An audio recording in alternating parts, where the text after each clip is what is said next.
भाई नमस्कार।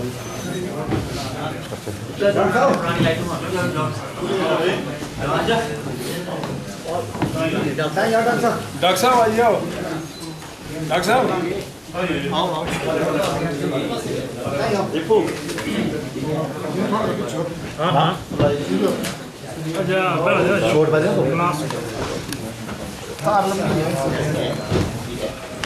भाई ये लगा रहे राजू।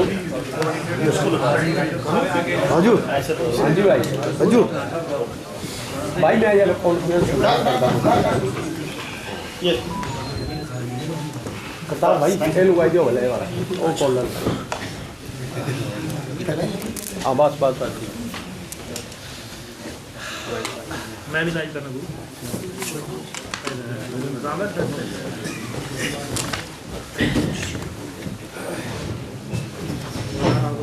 मैंने कुर्सी छोड़ देनी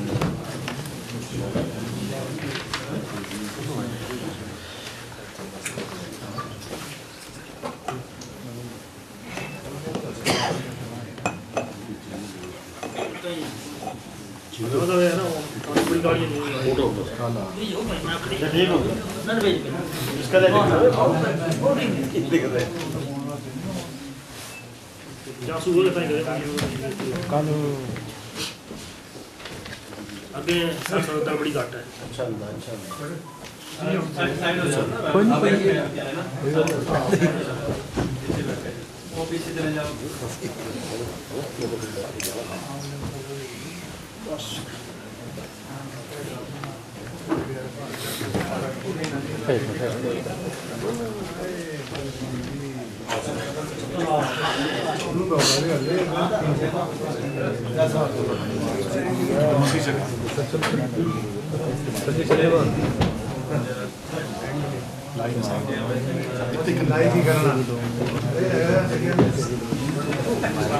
तुम्हारे भी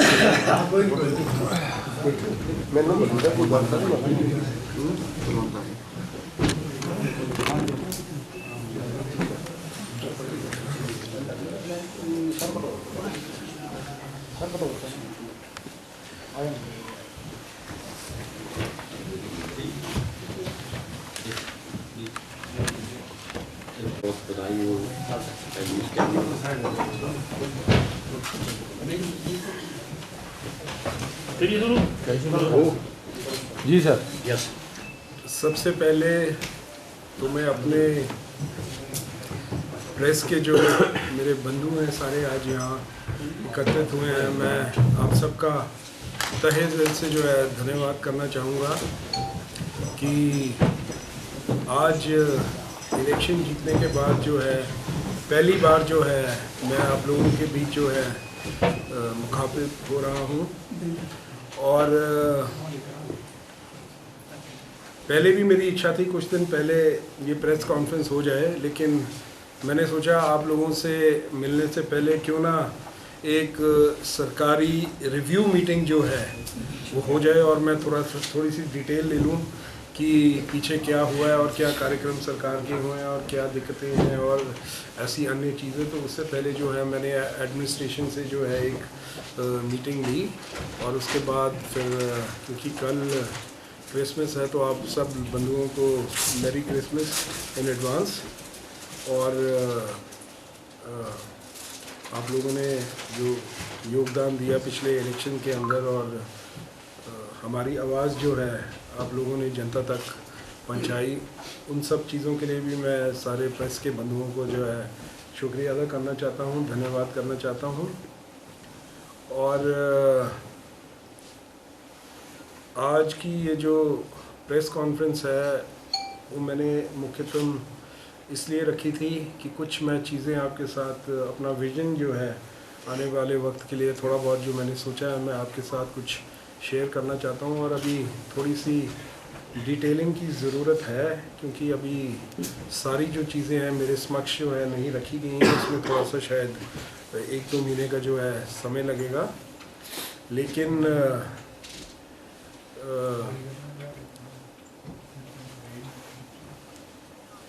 जनता ने एक मौका जो है कांग्रेस पार्टी को 15 साल बाद जो है चंबा विधानसभा के क्षेत्र के अंदर जो है मुझे विधायक बनाया है और एक जिम्मेदारी जो है मुझे सौंपी है। और मैं आप लोगों के ज़रिए पूरी जनता को ये आश्वस्त कराना चाहता हूँ कि जो मैंने इलेक्शन के टाइम में भी बातें रखी, मैं उन पे पूरे तरीके से जो है मैं खड़ा हूँ और हर व्यक्ति विशेष, हर वर्ग को जो है हम साथ लेके चलेंगे। और चंबा जो डिस्ट्रिक्ट है वो एस्पिरेशनल डिस्ट्रिक्ट है, हमारे टाइम में उसको बैकवर्ड डिस्ट्रिक्ट कहते थे, इन्होंने उसका नाम बदल के जो है एस्पिरेशनल डिस्ट्रिक्ट किया है। तो मेरी ये कोशिश रहेगी कि जो एक पिछले 15 साल से जहाँ तक डेवलपमेंटल एक्टिविटीज़ की बात है, एक तरीके का जो सूखा जो चंबा कॉन्स्टिट्यूंसी के अंदर पड़ा है, उसमें हम कुछ अपनी तरफ से जो भी इम्प्यूटस हम अपनी तरफ से दे सकेंगे, मेरी ये कोशिश रहेगी कि वो इम्प्यूटस जो है मैं दूँ। और जो मूलभूत सुविधाएं हैं, चाहे चंबा का मेडिकल कॉलेज की आप बात करें, चाहे आप सड़कों की बात करें, चाहे आप अन्य जो छोटे छोटे मुद्दे हैं उनकी बात करें, तो उनके अंदर जो है मैं गति जो है प्रदान करने की कोशिश करूँगा। और मेरी कोशिश ये रहेगी कि आने वाले 5 वर्षों का जो रोड मैप है वो हम एक पूरे तरीके से जो है प्लान करें। अभी इस मीटिंग के अंदर मैं इस वक्त ये नहीं मैं आपको बोल सकता कि क्या मेरी सोच है कि हाँ मैं लेके जाऊंगा, लेकिन डेफिनेटली मैं आपको एक चीज़ बोलूँगा कि आज से 3 या 4 महीने बाद जो है मैं बहुत अच्छी पोजीशन में होऊंगा आपको बताने के लिए कि आगे 5 वर्षों के लिए हम क्या क्या कार्यक्रम जो है लेके आएंगे और किस तरीके से जो है चंबा कॉन्स्टिट्यूंसी को जो है तरक्की के राह पर जो है अग्रसर जो है हम करेंगे। बाकी अभी पिछले कल मैंने आदरणीय विधायक पूर्व विधायक चंबा पवन नैयर जी की प्रेस कॉन्फ्रेंस कल यहीं शायद सर्किट हाउस के बाहर हुई थी, तो मैंने वो प्रेस कॉन्फ्रेंस देखी। तो मैं उनका धन्यवाद करना चाहता हूँ कि उन्होंने जो है मुझे गुड विशेस दी और बोला कि मैं चाहता हूँ कि भाई चंबा जो है आगे तरक्की की राह पर अग्रसर रहे। तो मैं भी उनका धन्यवाद करना चाहूँगा आपके ज़रिए। और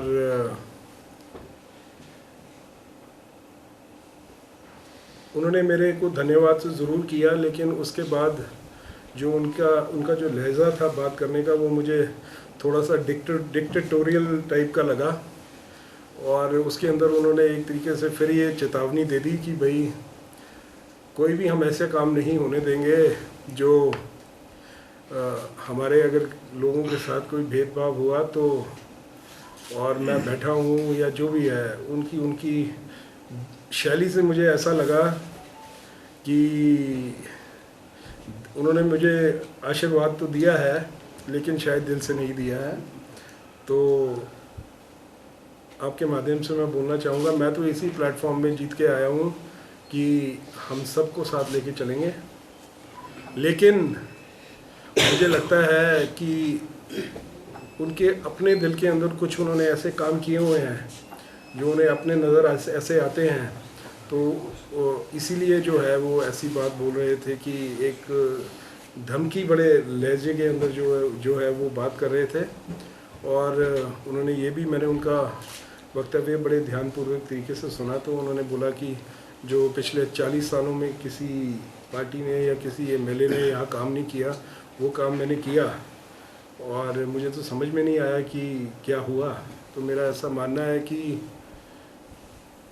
जमहूरियत के अंदर जो है जनता का जो जनादेश है वो भगवान की आवाज़ जो है माना जाता है। और अगर वाकई में ही 40 साल में अगर जितने काम नहीं किए अगर उन्होंने किए होते तो आज जो कांग्रेस पार्टी ने यहाँ वापसी की है, जनता बहुत समझदार है, जनता को कुछ बताने की आवश्यकता नहीं होती है, जनता सब कुछ समझती है। जनता ने अपना मत जो है वो दे दिया है और मुझे ऐसा लगता है कि उनको बड़े श्रद्धा के साथ और सम्मान के साथ जो है इसको जो है स्वीकार करना चाहिए।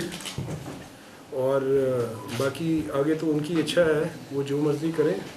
लेकिन मेरा ऐसा मानना है कि अब हमें जनादेश जनता चाहिए है। 15 वर्ष के बाद चंबा कॉन्स्टिट्यूएंसी के अंदर जो है कांग्रेस का विधायक आया, 15 वर्ष के अंतराल के बाद जो है आया है। और वो अभी वो मैंने उनके वक्तव्य में एक और बात सुनी कि अभी तो वो एमएलए भी नहीं बने और एडमिनिस्ट्रेशन जो है उनको कैसे बैठा रही है और कैसे, ये तो आदमी की अपनी क्षमता होती है कि आदमी कैसे अपने आप को कंडक्ट करता है, कैसे आगे पूरे सिस्टम को चलाता है। उनको भी विधायकी करने का मौका मिला था 5 साल का, जो मैंने किया वो भी कर सकते थे, हमने कभी ऑब्जेक्ट नहीं किया। तो ऐसा है, मेरा तो ऐसा मानना है उन्हें मुझे शाबाशी देनी चाहिए थी कि ओथ लेने से पहले ही मैंने जो कार्य करना है वो शुरू कर दिया। जिस वक्त आप इलेक्शन जीतते हैं तो आपको एक सर्टिफिकेट जो है वो हैंड ओवर हो जाता है इलेक्शन कमीशन की तरफ से। तो ओथ जो है हम शायद हमारी ओथ कुछ ही दिनों में जो है वो हो जाएगी, लेकिन समय हमारे पास था। तो उस बीच के अंदर मैंने यही सोचा कि इस समय की जो है बेस्ट यूटिलाइजेशन की जाए और मैं पूरा अपनी कॉन्स्टिट्यूएंसी से रिलेटेड जो है एडमिनिस्ट्रेशन से जो है जानकारी हासिल कर सकूं, कहाँ क्या हो रहा है, कहाँ कौन से फंड्स अवेलेबल हैं, कौन सी स्कीम्स जो हैं वो रुकी पड़ी हुई हैं। उन्होंने बोला कि कुछ उन्होंने परेल ब्रिज के बारे में भी कोई बात बोली कि वो मैंने बनाया था। तो मेरा ऐसा मानना है कि ब्रिज उन्हीं के टाइम में टूटा था और उन्हीं के कार्यकाल में बन के जो है चालू होना चाहिए था, जो नहीं हुआ। लेकिन अब मैंने जो है आई विल मेक श्योर कि जो उसके अंदर कमी है जहाँ भी है, ताकि क्योंकि आपको पता है सरौल के एरिया को वो जोड़ता है, तो उसको जो है हम फटाफट जो है कंप्लीट करें। और ये जो विकास के जो कार्य होते हैं ये तो एक निरंतर प्रोसेस होता है। इसके अंदर कुछ कार्य उनके समय में हुए हैं जो आगे हम उनको कंटिन्यू करेंगे। शायद उनके टाइम में कुछ ऐसी चीज़ें की गई जो मेरे को लगता है कि मुझे ठीक भी नहीं लगती कि वो स्पॉट्स ठीक नहीं थे, लेकिन अब क्योंकि सरकार का पैसा खर्च हुआ है और हम उसको बर्बाद नहीं करना चाहते, तो हम उन प्रोजेक्ट्स को जो है कंप्लीट करने की जो है कोशिश करेंगे अपने लेवल पर। और जो एडमिनिस्ट्रेशन के साथ मेरी मीटिंग हुई, बहुत अच्छी मीटिंग रही और काफ़ी अच्छे मुद्दों के ऊपर जो है उसके अंदर एडमिनिस्ट्रेशन ने भी सुझाव दिए, मैंने भी अपने इनपुट्स जो हैं उसके ऊपर जो है दिए हैं। और चंबा मेडिकल कॉलेज जो है उसकी बहुत दयनीय हालत रही है पिछले 5 वर्षों के अंदर। तो मेरी एक कोशिश रहेगी कि कैसे मैं इसके अंदर जो है सुधार ला सकूं।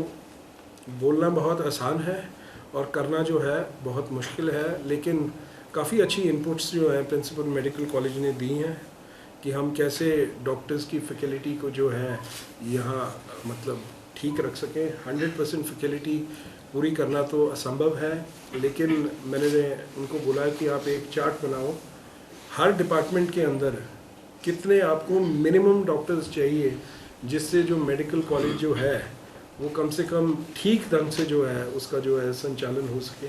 जैसे अभी गायनी की बात हो रही थी तो तकरीबन 2 डॉक्टर हैं गायनी के, तो मैंने उनसे पूछा कि आपको कितने चाहिए, तो ही सेड मिनिमम 6 चाहिए, क्योंकि बीच में कभी कोई बीमार भी होता है कि इनके कैंप्स होते हैं। तो होता ये है कि जब कैंप्स होते हैं या कोई डॉक्टर छुट्टी चला जाता है तो फिर ये 2 या 3 डॉक्टर्स होते हैं, उनके ऊपर बहुत ज़्यादा प्रेशर पड़ जाता है। तो उसकी वजह से फिर वो लंबा प्रेशर पड़ता है तो वो फिर भागने की स्थिति में हो जाते हैं। तो ऐसी काफ़ी अच्छी हेल्दी डिस्कशंस रही। मैंने उन्हें ये बोला कि आप मुझे बताओ रास्ता और मैं सरकारी लेवल पर जो ये मैटर है पुरजोर तरीके से जो है मैं इस मैटर को टेकअप करूँगा, क्योंकि ये एक बड़ा बर्निंग इशू है जो मेडिकल कॉलेज का है। तो मेरी ये कोशिश रहेगी सबसे पहले तो कुछ हम डॉक्टर्स का कुछ समस्या का जो है कुछ हम हल निकाल सकें। उसमें मेरे को कितनी कामयाबी मिलती है ये तो वक्त ही बताएगा, लेकिन एक बड़ी अच्छी कोशिश और सच्चे दिल से मैं कोशिश करने जा रहा हूँ। काम मुश्किल ज़रूर है, लेकिन मेरा ऐसा मानना है, हर जगह मैं बोलता हूँ जहाँ कोशिश सच्ची होती है तो खुदा भी झुकता है। तो मेरा ऐसा मानना है कि इस पोजीशन से हम डेफिनेटली कुछ इम्प्रूवमेंट इसके अंदर लाएंगे। अभी मुख्यमंत्री जो हैं अभी कल शिमला जो है वो वापस लौटेंगे, अभी वो कोरोना से ग्रस्त थे और कल वो शिमला लौटेंगे और उसके बाद सरकार जैसे ही पूरे तरीके से फंक्शनल होती है तो उसके बाद जो है मैं इन कुछ चीज़ों के ऊपर जो है मैं ध्यान दूंगा। ऐसे ही कई ऐसी स्कीम्स हैं जिसके साथ मेरे एक्सीएंस IPH है, एक्सीएन PWD है, उनके साथ विचार विमर्श हुआ है। तो मैंने उनसे बोला है मैं चाहता हूँ कि कुछ सड़कें जो हमारी हैं इसको मैं चाहता हूँ कि इनकी वाइडनिंग की जाए। तो उनसे काफ़ी अच्छा विचार विमर्श हुआ है। उन्होंने बोला कि अगर हम ये मैटर अपर लेवल पर टेकअप करें तो अच्छे फंड्स जो हैं हम इन स्कीम्स के लिए ला सकते हैं। तो बड़े अच्छा विचार विमर्श हुआ, काफ़ी अच्छा लग रहा है। आगे मैं प्रपोजल्स आपको अभी मैं लेके आया हूँ, मैंने बनवाई हैं। तो मैं उन सड़कों का भी मैं बोलना नहीं चाहूँगा, लेकिन आने वाले 1 महीने के अंदर, 1.5 महीने के अंदर मेरा सेक्रेटरी PWD से और इन सब लोगों से जब अच्छा विचार विमर्श हो जाएगा तो मैं फिर आप बेटर स्थिति में होगा कि कितनी सड़कों को हम वाइडनिंग के अंदर ला सकते हैं। और मैंने ये भी कहा है कि जो हमारा हेलीपैड है उसके यहाँ ऊपर से आपने देखा होगा वो सिंक कर रहा है नीचे। तो मैंने बोला है वहाँ भी जो है कंक्रीटिंग, शॉर्ट कंक्रीटिंग या कुछ इस तरीके का कार्य किया जाए। तो उन्होंने भी कुछ प्रपोजल्स मैंने उन्हें बोला है तैयार करने के लिए। आपका गली घार है और ऐसे एक तो और है, वो मेरे पास अभी बन के आ गई हैं। अभी परसों चौथी मैंने मीटिंग ली थी, तो उसके एस्टिमेट्स जो हैं हमने थोड़े ऐसे बनाए हैं, लेकिन अभी it is too early to commit or say something. और ऐसे ही कुछ 9 सड़कें जो हैं जिनका अभी काम चला हुआ है, किन्हीं कारणों से कुछ फॉरेस्ट क्लियरेंस की वजह से फंसी हुई हैं या कुछ कोई अन्य मुद्दे हैं जिसकी वजह से सड़कों का काम, वाइडनिंग का काम या कटिंग का काम या टेंडर रुके हुए हैं। तो उसके बारे में भी जो है विचार विमर्श हुआ है और उन कामों को भी मैं कोशिश करूँगा कि उसकी जो है सल्यूशन जो है वो निकल सके। और हमारे जो पूर्व विधायक हैं वो ये बोल रहे थे कि ये ब्रिज मैंने बनाया है, ये सड़क मैंने बनाई है। तो मैं आपके माध्यम से बोलना चाहूँगा कि चाहे आप खजियार की आप सड़क जो है वाइडनिंग का, या आप साव की सड़क की वाइडनिंग का, और मेडिकल चंबा मेडिकल कॉलेज की आप बात कर लो, या ये जो ब्रिज अभी बने हैं आप इनका भी अगर आप RTI लेके आप अगर सारा डिटेल निकालोगे तो ये 2014 से लेके 2016 के अंदर जो ये चीज़ें जो है वो प्रपोज हुई थी और क्रियान्वित होते होते इनकी सरकार आ गई। तो these are ongoing processes. अब इनके समय में कुछ चला है तो नेचुरली हम उसको गति देंगे, आगे कंप्लीट करेंगे। तो ये ऑन गोइंग प्रोसेसेस होते हैं और बाकी अब सब बंधुओं से सहयोग की आशा करता हूँ और कोशिश करूँगा सबको साथ लेके चलूँ और एक चंबा कॉन्स्टिट्यूएंसी को जो है तरक्की के राह पर हम सब मिलजुल के जो है हम इसको लेके जाएं, ऐसी मैं आशा करता हूँ। बाकी आप कुछ सवाल पूछना चाहते हैं सर? चंबा सदर के लिए कोई ड्रीम प्रोजेक्ट जो आप लेकर आए हैं?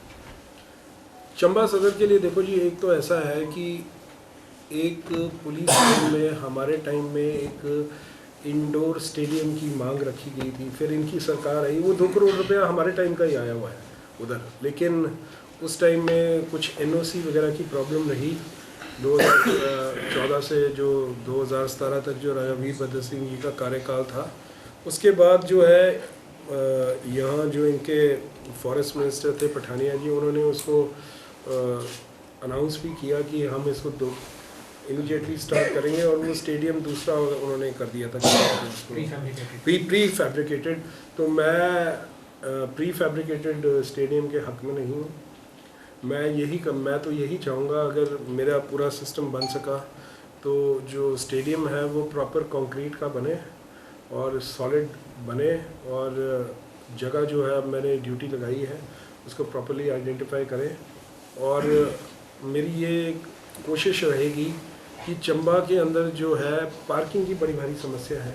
एक तो पार्किंग जहाँ ये बन रही है, हालांकि अगर आप मेरे से पूछें मैं इस साइट को बिल्कुल भी पसंद नहीं करता, पर अब क्योंकि सरकार का पैसा जो है काफ़ी खर्च हो गया है तो अब मैं सोचता हूँ इसको रोकना या कुछ करना वो that will be a disadvantage. चलो जो भी बनेगा, जितनी भी निकलेगी इसको तो कंटिन्यू करेंगे, लेकिन जो हमारा पुराना बस अड्डा है उसके अंदर जो है मेरी कोशिश रहेगी एक तो वो बस अड्डा भी बन जाए और ऊपर 2 फ्लोर जो है उसके ऊपर जो है 2 या 3 फ्लोर कुछ बेसमेंट निकाल सकते हैं, तो बेसमेंट में भी पार्किंग निकालेंगे। एक फ्लोर जो है बस अड्डे का रहे और उसके ऊपर जो है बहुत अच्छी खासी तगड़ी जो पार्किंग है वो बन सके। एक मेरी सोच ये है, अगर ये सब मैं कर पाया तो ये मेरी एक सोच है कि इसको मैं करूं। एक नीचे जो हॉस्पिटल से नीचे जो सड़क जाती है वो वहाँ जो खाली पड़ा एरिया है, क्योंकि अभी मेरी जो मीटिंग हुई है प्रिलिमिनरी जहाँ वो गौशाला वगैरह है नीचे भगोत में है, वहाँ भी मैं ऐसा सोचता हूँ कि क्योंकि अगर वहाँ सड़क की वाइडनिंग हो जाएगी तो वहाँ भी एक हम पार्किंग जो है निकाल सकते हैं उधर। फिर जहाँ हमारा बस स्टैंड है, नया बस अड्डा, उसके साथ जहाँ हमारी सड़क शुरू होती है उसके साथ जहाँ रिवर बैंक है, रिवर बैंक वाली साइड पिलर्स देके पूरी लेंथ एंड विड्थ में अगर हम कुछ फंड्स मुहैया करा सकें। लेट्स सी गवर्नमेंट की क्या स्कीम्स हैं, कैसे हम इन चीज़ों को आगे, मतलब अच्छा विचार विमर्श हुआ तो it is very very early to say कि मैं क्या करूँगा, लेकिन ये मेरी सोच है। और अगर मैं इस पे आगे बढ़ सका और अगर ये सारी चीज़ें जो है सरकार की स्कीम्स के अंदर अगर फिट हो सकी तो सबसे पहले तो चंबा के अंदर जो है पार्किंग की समस्या जो है उसका हल निकाला जाएगा। फिर एक मिनी सचिवालय जिसका जो प्लान है हमारे टाइम में ही राजा वीरभद्र सिंह जी की सरकार में ही हमने बनाया था, उसकी भी सोच है कि भाई जुलाखड़ी में जहाँ पहले बस स्टैंड के लिए जगह चिन्हित की गई थी अगर हम वहाँ बना सकें। लेकिन अगर वो जगह, क्योंकि ऊपर से जब बरसात आती है तो पानी बहुत ज़्यादा ज़ोर से वहाँ चलता है, तो कई लोगों ने ये मत रखा कि वो जगह जो है थोड़ी अनसेफ हो सकती है। तो इसके ऊपर हम विचार विमर्श करेंगे और मिनी सचिवालय की भी एक सोच है कि चंबा में बन जाए, क्योंकि क्या है कि तहसीलदार का ऑफिस अलग है, डीसी ऑफिस अलग है, एसडीएम का ऑफिस अलग है। आजकल पूरे हिंदुस्तान के अंदर एक डिस्ट्रिक्ट हेडक्वार्टर्स के अंदर जो है मिनी सचिवालयों का कॉन्सेप्ट एक चला है, ताकि एक ही बिल्डिंग के अंदर सारे सरकारी ऑफिसेज हों। तो उसके अंदर क्या होता है, जब कार्य करना होता है तो फाइल्स मूव करनी है या कुछ करना है तो बहुत इजी हो जाता है एक ही बिल्डिंग के अंदर, उसके अंदर पार्किंग भी अच्छी फैसिलिटी हो। तो ये सारी चीज़ें हैं, इसके ऊपर डिस्कशन कर रहे हैं कैसे करके हम आगे मूव करते हैं। क्योंकि मेरी जो सोच है, मेरा जो फोकस रहेगा वो डेवलपमेंट के ऊपर रहेगा मोस्टली, चाहे वो सड़कें हैं, चाहे वो शहर के अंदर लोकल एमिनिटीज़ की बात है। कुछ ऐसी स्कीम्स मेरे को बताई गई जो बनाई गई थी लेकिन वो सिरे नहीं चढ़ सकी, किन्हीं कारण से धर्मशाला जो है उस टाइम उस स्कीम के अंदर फिट हो गया और वहाँ आपने देखा होगा कितनी बढ़िया सड़कें जो है बनी हैं। तो डीपीआरस काफ़ी पुरानी बनी हुई हैं, कांग्रेस की टाइम की भी बनी हुई हैं। तो अब देखते हैं कौन सी चीज़ें कहाँ फिट होती हैं। मेरा थ्रस्ट जो होगा वो मेनली होगा कि सड़कें, और कुछ काफ़ी गांव हैं, काफ़ी पंचायतें हैं जहां सड़कें ही नहीं हैं, मतलब एक सड़क भी नहीं है। कुछ पंचायतें तो ऐसी हैं, जैसे अगर आप अठलुई पंचायत बोलो तो वहाँ तो बिल्कुल मतलब सड़क ही नहीं है, कोई एक सड़क भी नहीं है। तो उन पंचायतों को कम से कम एक सड़क से हम जोड़ें, ये कोशिश रहेगी। जहाँ बिल्कुल ही सड़कों का जाल नहीं है उनको जो है लिंकअप करने की जो है कोशिश की जाएगी। बाकी अलग अलग हेड्स हैं स्कीम्स के, जहाँ से स्कीमें जो है अलॉट होती है। अब मैं तो पहली बार एमएलए बन के आया हूँ, तो मुझे बताया गया है कि एमएलए हेड के अंदर 5 सालों के अंदर मुझे 150 करोड़ रुपया मिलेगा, जो एमएलए हेड के अंदर, चाहे वो इरिगेशन की स्कीम्स हैं, चाहे वो सड़कों के अंदर जो है मैं कर सकता हूँ। तो इन सारी चीज़ों में अब डिस्कशन करूँगा कि कौन सी जगहें जो हैं ज़्यादा इम्पोर्टेंट हैं, कैसे हम इसको अंजाम तक चढ़ सकते हैं। और आपके माध्यम से मैं जनता को भी ये बोलना चाहूँगा कि जहाँ तक सड़कों की बात है, तो अगर तो सरकारी लैंड है तो हम फॉरेस्ट क्लियरेंसेस करवाएंगे, उसमें समय लगता है। 1 हेक्टेयर से नीचे है तो एफआरए में हो जाती है, लेकिन अगर 1 हेक्टेयर से ऊपर है तो फिर FCA का केस बनता है जिसमें थोड़ा सा समय लग जाता है, लेकिन अब सिस्टम बड़ा इम्प्रूव हो रहा है डे बाय डे। जैसे पहले 2-2, 2.5, 3-3 साल लगते थे, आजकल जल्दी भी हो रहा है। और जहाँ प्राइवेट लैंड्स बीच में आ रही हैं तो मैं लोगों से यही आग्रह करूँगा कि सड़कें जो हैं ये हमारी भाग्य रेखाएँ हैं, और अगर किसी आदमी को अपनी ज़मीन PWD डिपार्टमेंट को दान में देनी भी पड़ती है और उससे लगता है कि मेरा नुकसान हुआ है 2 बिस्वे, 3 बिस्वे, 4 बिस्वे का, अंततः लंबी सोच ये होती है कि अगर उसने 4 बिस्वे फ्री में दे भी दी तो उसके साथ जो पेरिफेरी में लगती है उसकी 5 बिस्वे, 3 बिस्वे है, उसकी जो कॉस्ट है वो 100 गुना जो है बढ़ जाती है। बिना सड़क के जो है उसकी कोई कीमत नहीं है, सड़क पहुँचेगी तो उसकी कीमत जो है कई गुना जो है बढ़ जाती है। तो सभी लोगों से ये भी मैं आशा करता हूँ कि सब लोग जो है सड़कों के लिए जो है ज़मीन का जो है अनुदान जो है सरकार को करेंगे, क्योंकि अगर ज़मीन नहीं दी तो फिर फॉरेस्ट लैंड से निकालनी पड़ेंगी, और फॉरेस्ट लैंड में अगर लंबी सड़क है तो FCA केस है। अगर काम जल्दी होना है तो 1 हेक्टेयर से नीचे FRA में अप्रूवल्स कराएंगे। अभी मैंने DFO साहब से भी मेरी बात हुई है, क्योंकि बड़ी अच्छी मीटिंग रही, it was a very very positive meeting, और एडमिनिस्ट्रेशन के साथ जो लगा है कि अब it is just a first meeting, I would say पहली मीटिंग है। ये तो वक्त बताएगा 6 महीने में, साल में, कि कितना हम फोकस। अब जैसे एक डिस्पेंसरी का सब सेंटर का जो है पैसा जो है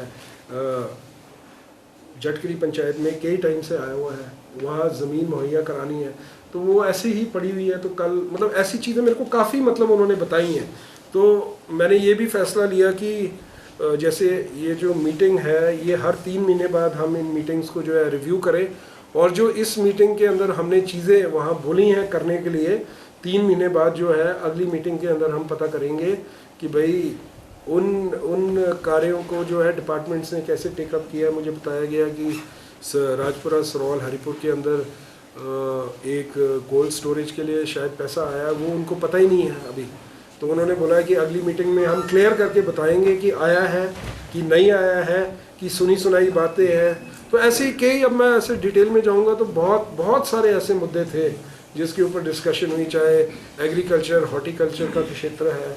तो मेरा तो फोकस यही रहेगा कि जहाँ सरकार की तरफ से स्कीम्स हमारे पास अवेलेबल है, हमारी कमी की वजह से वो पैसा जो है हमारे इलाके में आने से ना रह जाए। और अगर जहाँ कोई क्लियरेंसेस की ज़रूरत है, जहाँ MLA की फैसिलिटेशन की ज़रूरत है, कि सरकारी तौर पर जो है इस बात को मुख्यमंत्री तक टेकअप करने की बात है या सेक्रेटरी तक टेकअप करने की बात है, तो मेरी ये कोशिश रहेगी कि मैं एज अ फैसिलिटेटर जो है उसमें एक्टिवली जो है पार्टिसिपेट करूं।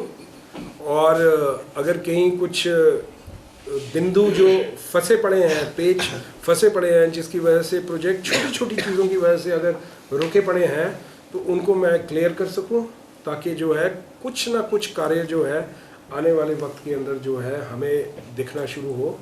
और जहाँ तक बस मोटे तौर पर मैं ये बोलना चाहूँगा, बाकी आप लोग कुछ सर, जिस तरह से अभी पूर्व जो भाजपा के विधायक हैं, उन्होंने वर्तमान कांग्रेस सरकार पर आरोप लगाया कि आते ही इन्होंने कई जो है स्कूल हैं या डिस्पेंसरीज हैं, HPC है मतलब, और कई तहसील जो है वो बंद कर दी हैं। इसका क्या मुख्य कारण रहा, क्यों बंद हो रही हैं, और उनका आरोप किस तरह से आप वो करेंगे? देखो जी, इसका तो मैं जवाब ये दूंगा कि कांग्रेस गवर्नमेंट ने वो बंद नहीं किया, उन्होंने ये बोला कि हम इसको रिव्यू करेंगे। जो भी फैसले सरकार ने इलेक्शन से 2 या 4 महीने पहले जो लिए हैं, उन फैसलों को जो है रिव्यू किया जाएगा, उस पर सोच विचार किया जाएगा। अगर कोई स्कूल है तो उस स्कूल में हम देखेंगे कि स्कूल की स्ट्रेंथ कितनी है, उसकी वायबिलिटी एज पर नॉर्म्स जो है वो बनती है। अगर बनती होगी तो हमने काहे को बंद करने।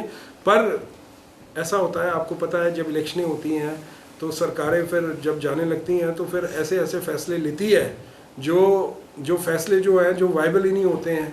अब अगर कोई स्कूल है, उसके अंदर 20 ही बच्चे हैं या 10 ही बच्चे हैं, और उसके अंदर सरकार साल का 2 करोड़ रुपया खर्च रही है, क्योंकि सरकारों को पता होता है कि उन्होंने वापस नहीं आना है, उनको एक आइडिया होता है वापस नहीं आना है, तो फिर वो बोलते हैं चलो हम अनाउंस कर जाते हैं, तो जब बंद करेंगे तो हमें एक टॉकिंग पॉइंट मिल जाएगा कि भाई हमने तो चलाई थी, बंद कर दी, तो ऐसा कुछ नहीं है। मुख्यमंत्री जी ने यही बोला है कि ये हमने जो एकदम जो जल्दबाजी में जो 4 महीने पहले जो सरकार ने जो भी, this is a blanket order, ये सिर्फ चंबा कॉन्स्टिट्यूंसी विशेष के लिए नहीं है, ये पूरे हिमाचल प्रदेश के अंदर हुआ है। चाहे वो आपका बिजली बोर्ड के अंदर जो डिविजन्स खोले थे, सब डिविजन्स खोले थे, उप तहसील्स खोली थी, तो ऐसा कुछ नहीं है। जहाँ हम ये पाएंगे कि ज़रूरत है और फैसला सही है, वहाँ रिव्यू किया जाएगा। ये तो एक ब्लैंकेट ऑर्डर है सारे प्रदेश के लिए, और जहाँ लगेगा ठीक है, ऐसा कुछ नहीं है। यहाँ की सबसे बड़ी लीक हुआ है अभी हाल ही में। हाँ, आज मैंने भी आज ही अखबार में पढ़ा। क्या बोल रहे थे भाई अभी तो पेपर लीक हुआ है, अभी तो सरकार इस पे जो भी नेसेसरी एक्शन होगा, आज सीएम साहब के ओएसडी ने बोला है कि हम इस पे जो है कड़ी कार्रवाई करेंगे। जिसने भी ये किया है, मैंने पढ़ा है कि कोई उमा चौधरी करके थी या कुछ थी, लेडी है, हमीरपुर की है, उसने जो है वहीं लगी हुई थी, और वो पेपर जो है उन्होंने लीक किया, और वो पेपर 2.5 लाख रुपए पे बेचने की जो है वो तैयारी थी। तो नेचुरली एज पर लॉ जो भी एक्शन होगा that be taken obviously. Sir, Congress party ने पिछली भाजपा सरकार पर पेपर लीक पर ही घेरा, और भाजपा सरकार के टाइम जो पेपर लीक हुआ, कांग्रेस सड़कों पे उतरी, और अब हिमाचल में कांग्रेस सरकार को बने हुए चंद ही दिन बने हुए हैं, और अभी पेपर लीक हो गया है। तो ऐसा क्या फ्यूचर प्लान होगा कि अगले 5 सालों में कोई पेपर लीक ना हो? देखो जी, ऐसा है कि मैं तो अभी विधायक हूँ, ठीक है, ये तो एक सीएम लेवल और एक कैबिनेट लेवल का फैसला है। आई एम श्योर इस बार जो हमारे कांग्रेस के विधायक चुन के आए हैं, हमारी सीएलपी की मीटिंग हुई और उसके अंदर 14 नए चेहरे जो थे वो चुन के आए थे, और मुख्यमंत्री सुखविंदर सिंह सुक्खू जी उसमें थे, डिप्टी मुख्यमंत्री मुकेश अग्निहोत्री जी थे। तो मैंने उनके मुंह से सुना कि इस बार जो है 14 नए चेहरे, ये तो मैं सिर्फ कांग्रेस के अंदर बता रहा हूँ, जो हमारे 40 में आए हैं, भाजपा के अंदर भी आई एम श्योर आए होंगे, उनके भी 25 के अंदर काफ़ी नए चेहरे आए हैं। तो इस बार जो लोग हैं काफ़ी अच्छे खासे पढ़े लिखे लोग आए हैं, ग्रेजुएट्स हैं, पोस्ट ग्रेजुएट्स हैं, डॉक्टर्स हैं, डॉक्टर्स भी हैं, इंजीनियर्स हैं, तो लोग चुन के आए हैं। आई एम श्योर ये तो वक्त बताएगा। और जो सवाल आप मेरे से पूछते हैं, कांग्रेस पार्टी सड़कों पे उतरी है, तो ऑब्वियसली जिन लोगों ने ये कार्य किया है उनके ऊपर सख्त से सख्त कार्रवाई की जाएगी, और सिस्टम को इम्प्रूव करने की दिशा में कि आगे ऐसी चीज़ें ना हो, जो है सरकार जो है जो भी ज़रूरी स्टेप्स लेने की ज़रूरत होगी सरकार लेगी। सर, वैसे नहीं साहब इसमें सर, आप कांग्रेस के जिलाध्यक्ष भी हैं, और कांग्रेस की 14 साल बाद जो है वो चंबा विधानसभा क्षेत्र में वापसी हुई है, और साथ ही जो है वो चुवाड़ी से भटियात से भी एक ही हमारा सीनियर लीडर जीता है। तो क्या जो मंत्रिमंडल बनेगा उसमें बतौर जिलाध्यक्ष आप चंबा की पैरवी करेंगे? मैं पार्टी का सिपाही हूँ, पार्टी की मुझे टिकट मिली है, पार्टी की टिकट की वजह से मैं चंबा सदर का एमएलए बना हूँ। मैं ऊपर वाले से बस यही प्रार्थना करता हूँ, मैं एमएलए ही बन गया, मेरे लिए बहुत बड़ी बात है।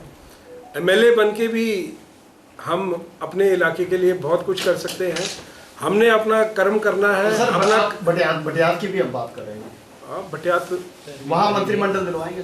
बिल्कुल, क्यों नहीं दिलवाएंगे, वो तो सीनियर है, वो तो सीनियर, और आई एम श्योर कि वो मंत्रिमंडल मिलेगा, क्यों नहीं मिलेगा। अभी तो मंत्रिमंडल जो है अभी उसके ऊपर प्रिलिमिनरी डिस्कशंस, ये थोड़ा सा अभी मैं अखबार के माध्यम से ये चीज़ें सुनता रहता हूँ कि भाई मंत्रिमंडल में लेट हो रहा है, ऐसे हो रहा है, वैसे हो रहा है, ये सब भाजपा के शगुफे हैं कि ये चलेगी नहीं, ऐसे है वैसे है, सच्चाई से बिल्कुल परे है।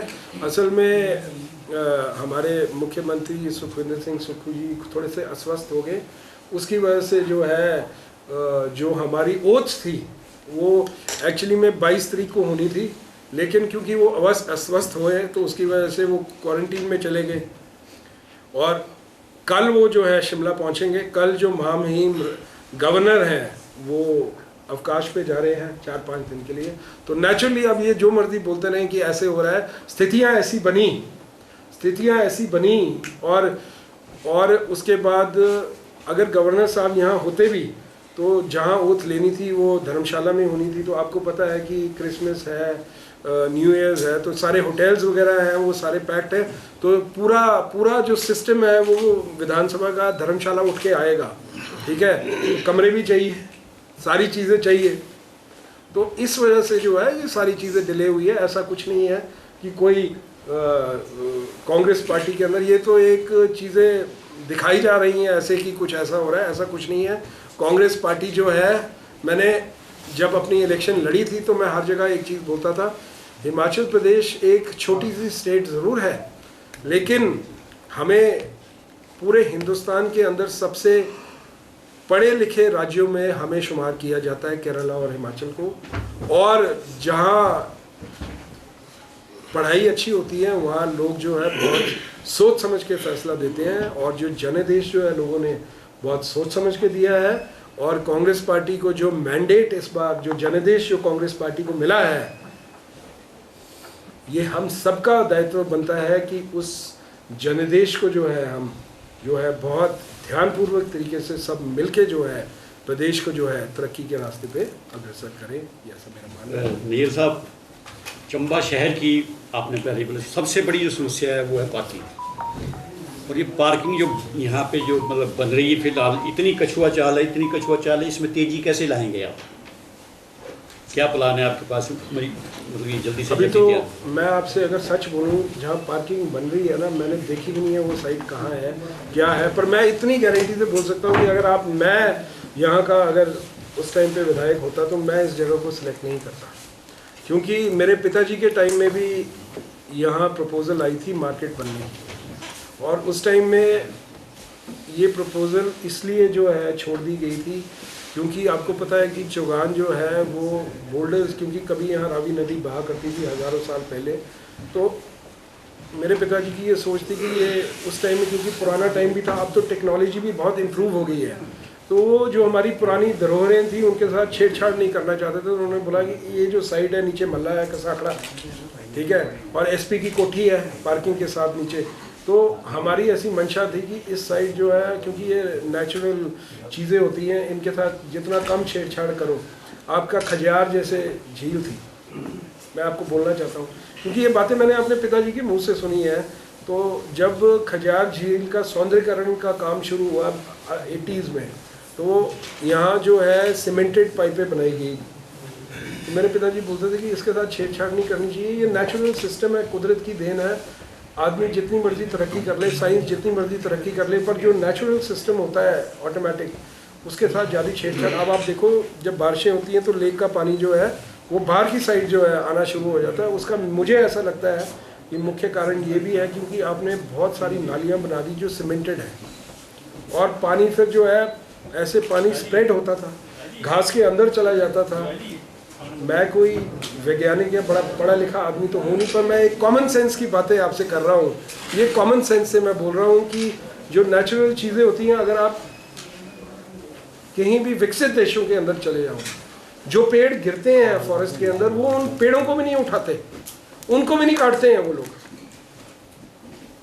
ये कॉमन सेंस की चीज़ें होती हैं। अब इंडिया अब इज़ अ डेवलपिंग कंट्री, अब यहाँ भी आ गया है। मैंने देखा है कि फॉरेस्ट्री के अंदर पेड़ गिरते हैं, जहाँ वाइल्ड लाइफ सेंचुरीज वगैरह पेड़ गिरे ही रहने देते हैं, वहाँ से उठाते नहीं हैं। तो ये चीज़ें जो हैं एक्सपीरियंस के साथ आ रही हैं, और मेरा ऐसा मानना है कि जैसे खजियार भी है उसके अंदर भी हम कोशिश करेंगे कि उसका कैसे हम इम्प्रूवमेंट कर सकते हैं। और हमारे जो यशस्वी मुख्यमंत्री हैं सुखविंदर सिंह सुक्खू जी, उन्होंने ये चीज़ भी बोली कि हिमाचल प्रदेश का जो थ्रस्ट है वो टूरिज़्म के ऊपर सरकार जो है देने वाली है आने वाले वक्त के अंदर, क्योंकि दुनिया के ऐसे देश हैं जिनकी पूरी इकोनॉमीज़ जो है टूरिज़्म के ऊपर वो डिपेंडेंट है।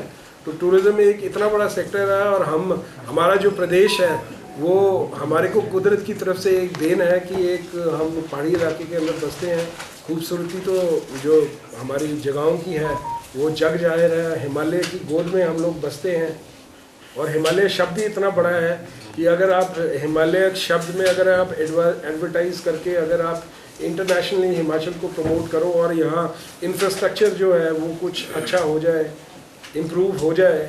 अब ये कोई जादू की छड़ी तो है नहीं कि मैं 5 साल में, ये मैं बातें कर रहा हूँ भविष्य की। अगर ठीक सोच के साथ सरकारें चलेंगी तो डेफिनेटली जो है हम आगे बढ़ेंगे। टूरिज्म पॉइंट ऑफ व्यू के हिसाब से सर हेली टैक्सी सेवा का चंबा और शिमला, हाँ वो भी मैटर टेकअप किया है, वो भी मैटर टेकअप किया है मैंने।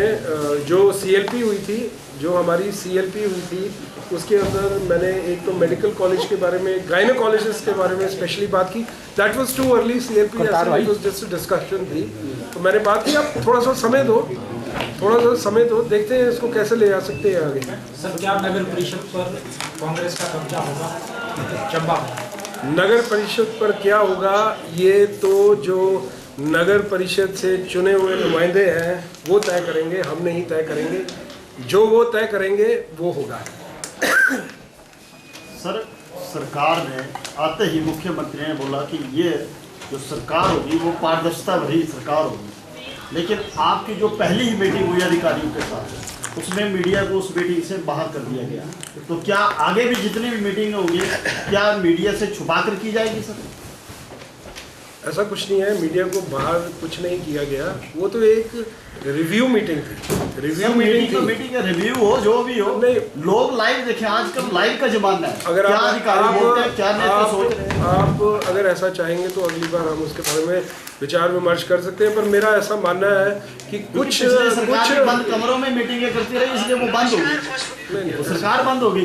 जो जनता से छुपा के पार्टी काम करेगी लोग उसको छुपा देंगे अगली बार, है ना? नहीं ऐसा नहीं है, एक्चुअली मैं अभी स्टार्ट के अंदर, क्योंकि अभी ये स्टार्टिंग है इस वक्त के अंदर, और रिव्यू मीटिंग थी, और मैंने तो DPRO साहब को वैसे बोला था, बल्कि मैंने उनसे पूछा भी उसके बाद, मैंने बोला कहीं प्रेस हमारे से नाराज़ तो नहीं होगी, सारे कहाँ चले गए? तो उन्होंने बोला बड़ी लंबी मीटिंग थी तो शायद वो रुके नहीं इतना टाइम। मुझे लगा कि शायद आप लोगों को मैसेज मिला होगा, पर अगर नहीं मिला तो अगली बार आई मेक श्योर कि आप लोगों को मैसेज मिलेगा DPRO साहब के थ्रू।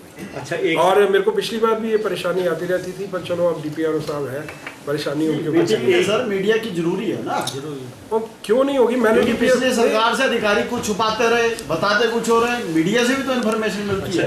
एक बात इससे सबसे थोड़ा अलग हटके इसमें हम भी जुड़ जाते हैं। चंबा में मोहम्मदन कम्युनिटी जो बहुत ज़्यादा है पूरे हिमाचल में, तो क्या आपकी कोशिश है कि चंबा से हज कमेटी और वक्फ बोर्ड का चेयरमैन चंबा से आए, जबकि हक बनता है? पिछली बार भी जब कांग्रेस की सरकार थी तो हज कमेटी का जो चेयरमैन था वो चंबा से ही था, वक्फ बोर्ड का चेयरमैन था वो चंबा से नहीं था। अब नाहन से भी काफ़ी अच्छी आबादी वहाँ भी है चंबा के, तो देखेंगे नेचुरली हर क्षेत्र का MLA जो है वो चाहेगा कि मेरे इलाके के जो आदमी है वो जो है यहाँ से चुन के जो है बने चाहिए ना। हम अपनी डिस्ट्रिक्ट में कितने मतलब कहाँ पे पॉपुलेशन सबसे ज़्यादा मतलब करेंगे, हम इसको टेकअप करेंगे। पर सर मीटिंग में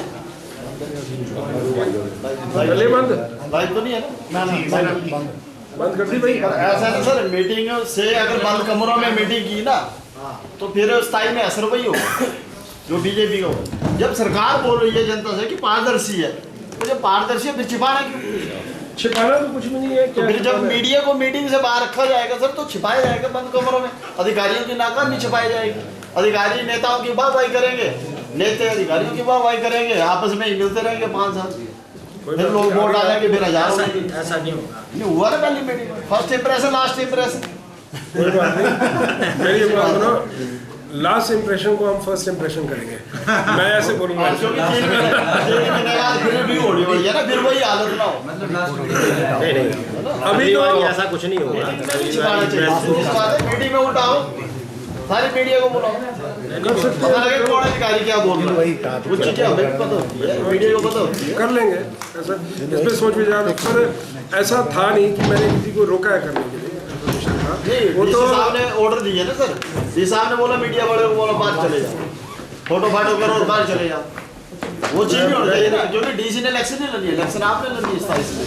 चलो करेंगे विचार, स्वान आपको होगा विचार विमर्श। कुछ मीटिंग होती है, चलो कॉन्फिडेंशियल, कोई सुरक्षा से जुड़े मुद्दे वो बात अलग है। नहीं, वो दिल्ली में होती है सर, सुरक्षा की यहाँ थोड़ी होती है। मैंने आपसे करेगी। वो मेरे ऊपर जो है 2 या 3 फ्लोर कुछ बेसमेंट निकाल सकते हैं, तो बेसमेंट में भी पार्किंग निकालेंगे। एक फ्लोर जो है बस अड्डे का रहे, और उसके ऊपर जो है बहुत अच्छी खासी तगड़ी जो पार्किंग है वो बन सके। एक मेरी सोच ये है, अगर ये सब मैं कर पाया तो ये मेरी एक सोच है कि इसको मैं करूं। एक नीचे जो हॉस्पिटल से नीचे जो सड़क जाती है, वो वहाँ जो खाली पड़ा एरिया है, क्योंकि अभी मेरी जो मीटिंग हुई है प्रिलिमिनरी, जहाँ वो गौशाला वगैरह है नीचे भगोत में है, वहाँ भी मैं ऐसा सोचता हूँ कि क्योंकि अगर वहाँ सड़क की वाइडनिंग हो जाएगी तो वहाँ भी एक हम पार्किंग जो है निकाल सकते हैं उधर। फिर जहाँ हमारा बस स्टैंड है, नया बस अड्डा, उसके साथ जहाँ हमारी सड़क शुरू होती है, उसके साथ जहाँ रिवर बैंक है, रिवर बैंक वाली साइड पिलर्स देके पूरी लेंथ एंड विड्थ में अगर हम कुछ फंड्स मुहैया करा सकें, लेट्स सी गवर्नमेंट की क्या स्कीम्स है, कैसे हम इन चीज़ों को आगे, मतलब अच्छा विचार विमर्श हुआ। तो it is very very early to say कि मैं क्या करूँगा, लेकिन ये मेरी सोच है। और अगर मैं इस पे आगे बढ़ सका और अगर ये सारी चीज़ें जो है सरकार की स्कीम्स के अंदर अगर फिट हो सकी, तो सबसे पहले तो चंबा के अंदर जो है पार्किंग की समस्या जो है उसका हल निकाला जाएगा। फिर एक मिनी सचिवालय जिसका जो प्लान है हमारे टाइम में ही राजा वीरभद्र सिंह जी की सरकार में ही हमने बनाया था, उसकी भी सोच है कि भाई जुलाखड़ी में जहाँ पहले बस स्टैंड के लिए जगह चिन्हित की गई थी अगर हम वहाँ बना सकें। लेकिन अगर वो जगह, क्योंकि ऊपर से जब बरसात आती है तो पानी बहुत ज़्यादा ज़ोर से वहाँ चलता है, तो कई लोगों ने ये मत रखा कि वो जगह जो है थोड़ी अनसेफ हो सकती है। तो इसके ऊपर हम विचार विमर्श करेंगे और मिनी सचिवालय की भी एक सोच है कि चंबा में बन जाए। क्योंकि क्या है कि तहसीलदार का ऑफिस अलग है, डीसी ऑफिस अलग है, एसडीएम का ऑफिस अलग है। आजकल पूरे हिंदुस्तान के अंदर एक डिस्ट्रिक्ट हेडक्वार्टर्स के अंदर जो है मिनी सचिवालयों का कॉन्सेप्ट एक चला है, ताकि एक ही बिल्डिंग के अंदर सारे सरकारी ऑफिसेज हों। तो उसके अंदर क्या होता है, जब कार्य करना होता है तो फाइल्स मूव करनी है या कुछ करना है तो बहुत इजी हो जाता है एक ही बिल्डिंग के अंदर। उसके अंदर पार्किंग भी अच्छी फैसिलिटी हो। तो ये सारी चीज़ें हैं, इसके ऊपर डिस्कशन कर रहे हैं कैसे करके हम आगे मूव करते हैं। क्योंकि मेरी जो सोच है, मेरा जो फोकस रहेगा वो डेवलपमेंट के ऊपर रहेगा मोस्टली, चाहे वो सड़कें हैं, चाहे वो शहर के अंदर लोकल एमिनिटीज़ की बात है। कुछ ऐसी स्कीम्स मेरे को बताई गई जो बनाई गई थी लेकिन वो सिरे नहीं चढ़ सकी, किन्हीं कारण से धर्मशाला जो है उस टाइम उस स्कीम के अंदर फिट हो गया। और वहाँ आपने देखा होगा कितनी बढ़िया सड़कें जो है बनी हैं। तो डीपीआर्स काफ़ी पुरानी बनी हुई हैं, कांग्रेस की टाइम की भी बनी हुई हैं। तो अब देखते हैं कौन सी चीज़ें कहाँ फिट होती हैं। मेरा थ्रस्ट जो होगा वो मेनली होगा कि सड़कें, और कुछ काफ़ी गांव हैं, काफ़ी पंचायतें हैं जहां सड़कें ही नहीं हैं, मतलब एक सड़क भी नहीं है। कुछ पंचायतें तो ऐसी हैं, जैसे अगर आप अठलुई पंचायत बोलो तो वहाँ तो बिल्कुल मतलब सड़क ही नहीं है, कोई एक सड़क भी नहीं है। तो उन पंचायतों को कम से कम एक सड़क से हम जोड़ें, ये कोशिश रहेगी। जहाँ बिल्कुल ही सड़कों का जाल नहीं है उनको जो है लिंकअप करने की जो है कोशिश की जाएगी। बाकी अलग अलग हेड्स हैं स्कीम्स के, जहाँ से स्कीमें जो है अलॉट होती है। अब मैं तो पहली बार एमएलए बन के आया हूँ, तो मुझे बताया गया है कि एमएलए हेड के अंदर 5 सालों के अंदर मुझे 150 करोड़ रुपया मिलेगा, जो एमएलए हेड के अंदर, चाहे वो इरिगेशन की स्कीम्स हैं, चाहे वो सड़कों के अंदर जो है मैं कर सकता हूँ। तो इन सारी चीज़ों में अब डिस्कशन करूँगा कि कौन सी जगहें जो हैं ज़्यादा इम्पोर्टेंट हैं, कैसे हम इसको अंजाम तक चढ़ सकते हैं। और आपके माध्यम से मैं जनता को भी ये बोलना चाहूँगा कि जहाँ तक सड़कों की बात है, तो अगर तो सरकारी लैंड है तो हम फॉरेस्ट क्लियरेंसेस करवाएंगे, उसमें समय लगता है। 1 हेक्टेयर से नीचे है तो एफआरए में हो जाती है, लेकिन अगर 1 हेक्टेयर से ऊपर है तो फिर FCA का केस बनता है जिसमें थोड़ा सा समय लग जाता है, लेकिन अब सिस्टम बड़ा इम्प्रूव हो रहा है डे बाय डे। जैसे पहले 2-2, 2.5, 3-3 साल लगते थे, आजकल जल्दी भी हो रहा है। और जहाँ प्राइवेट लैंड्स बीच में आ रही हैं तो मैं लोगों से यही आग्रह करूँगा कि सड़कें जो हैं ये हमारी भाग्य रेखाएँ हैं, और अगर किसी आदमी को अपनी ज़मीन PWD डिपार्टमेंट को दान में देनी भी पड़ती है और उससे लगता है कि मेरा नुकसान हुआ है 2 बिस्वे, 3 बिस्वे, 4 बिस्वे का, अंततः लंबी सोच ये होती है कि अगर उसने 4 बिस्वे फ्री में दे भी दी तो उसके साथ जो पेरिफेरी में लगती उसकी 5 बिस्वे, 3 बिस्वे है, उसकी जो कॉस्ट है वो 100 गुना जो है बढ़ जाती है। बिना सड़क के जो है उसकी कोई कीमत नहीं है, सड़क पहुँचेगी तो उसकी कीमत जो है कई गुना जो है बढ़ जाती है। तो सभी लोगों से ये भी मैं आशा करता हूँ कि सब लोग जो है सड़कों के लिए जो है ज़मीन का जो है अनुदान जो है सरकार को करेंगे, क्योंकि अगर ज़मीन नहीं दी तो फिर फॉरेस्ट लैंड से निकालनी पड़ेंगी, और फॉरेस्ट लैंड में अगर लंबी सड़क है तो FCA केस है। अगर काम जल्दी होना है तो 1 हेक्टेयर से नीचे FRA में अप्रूवल्स कराएंगे।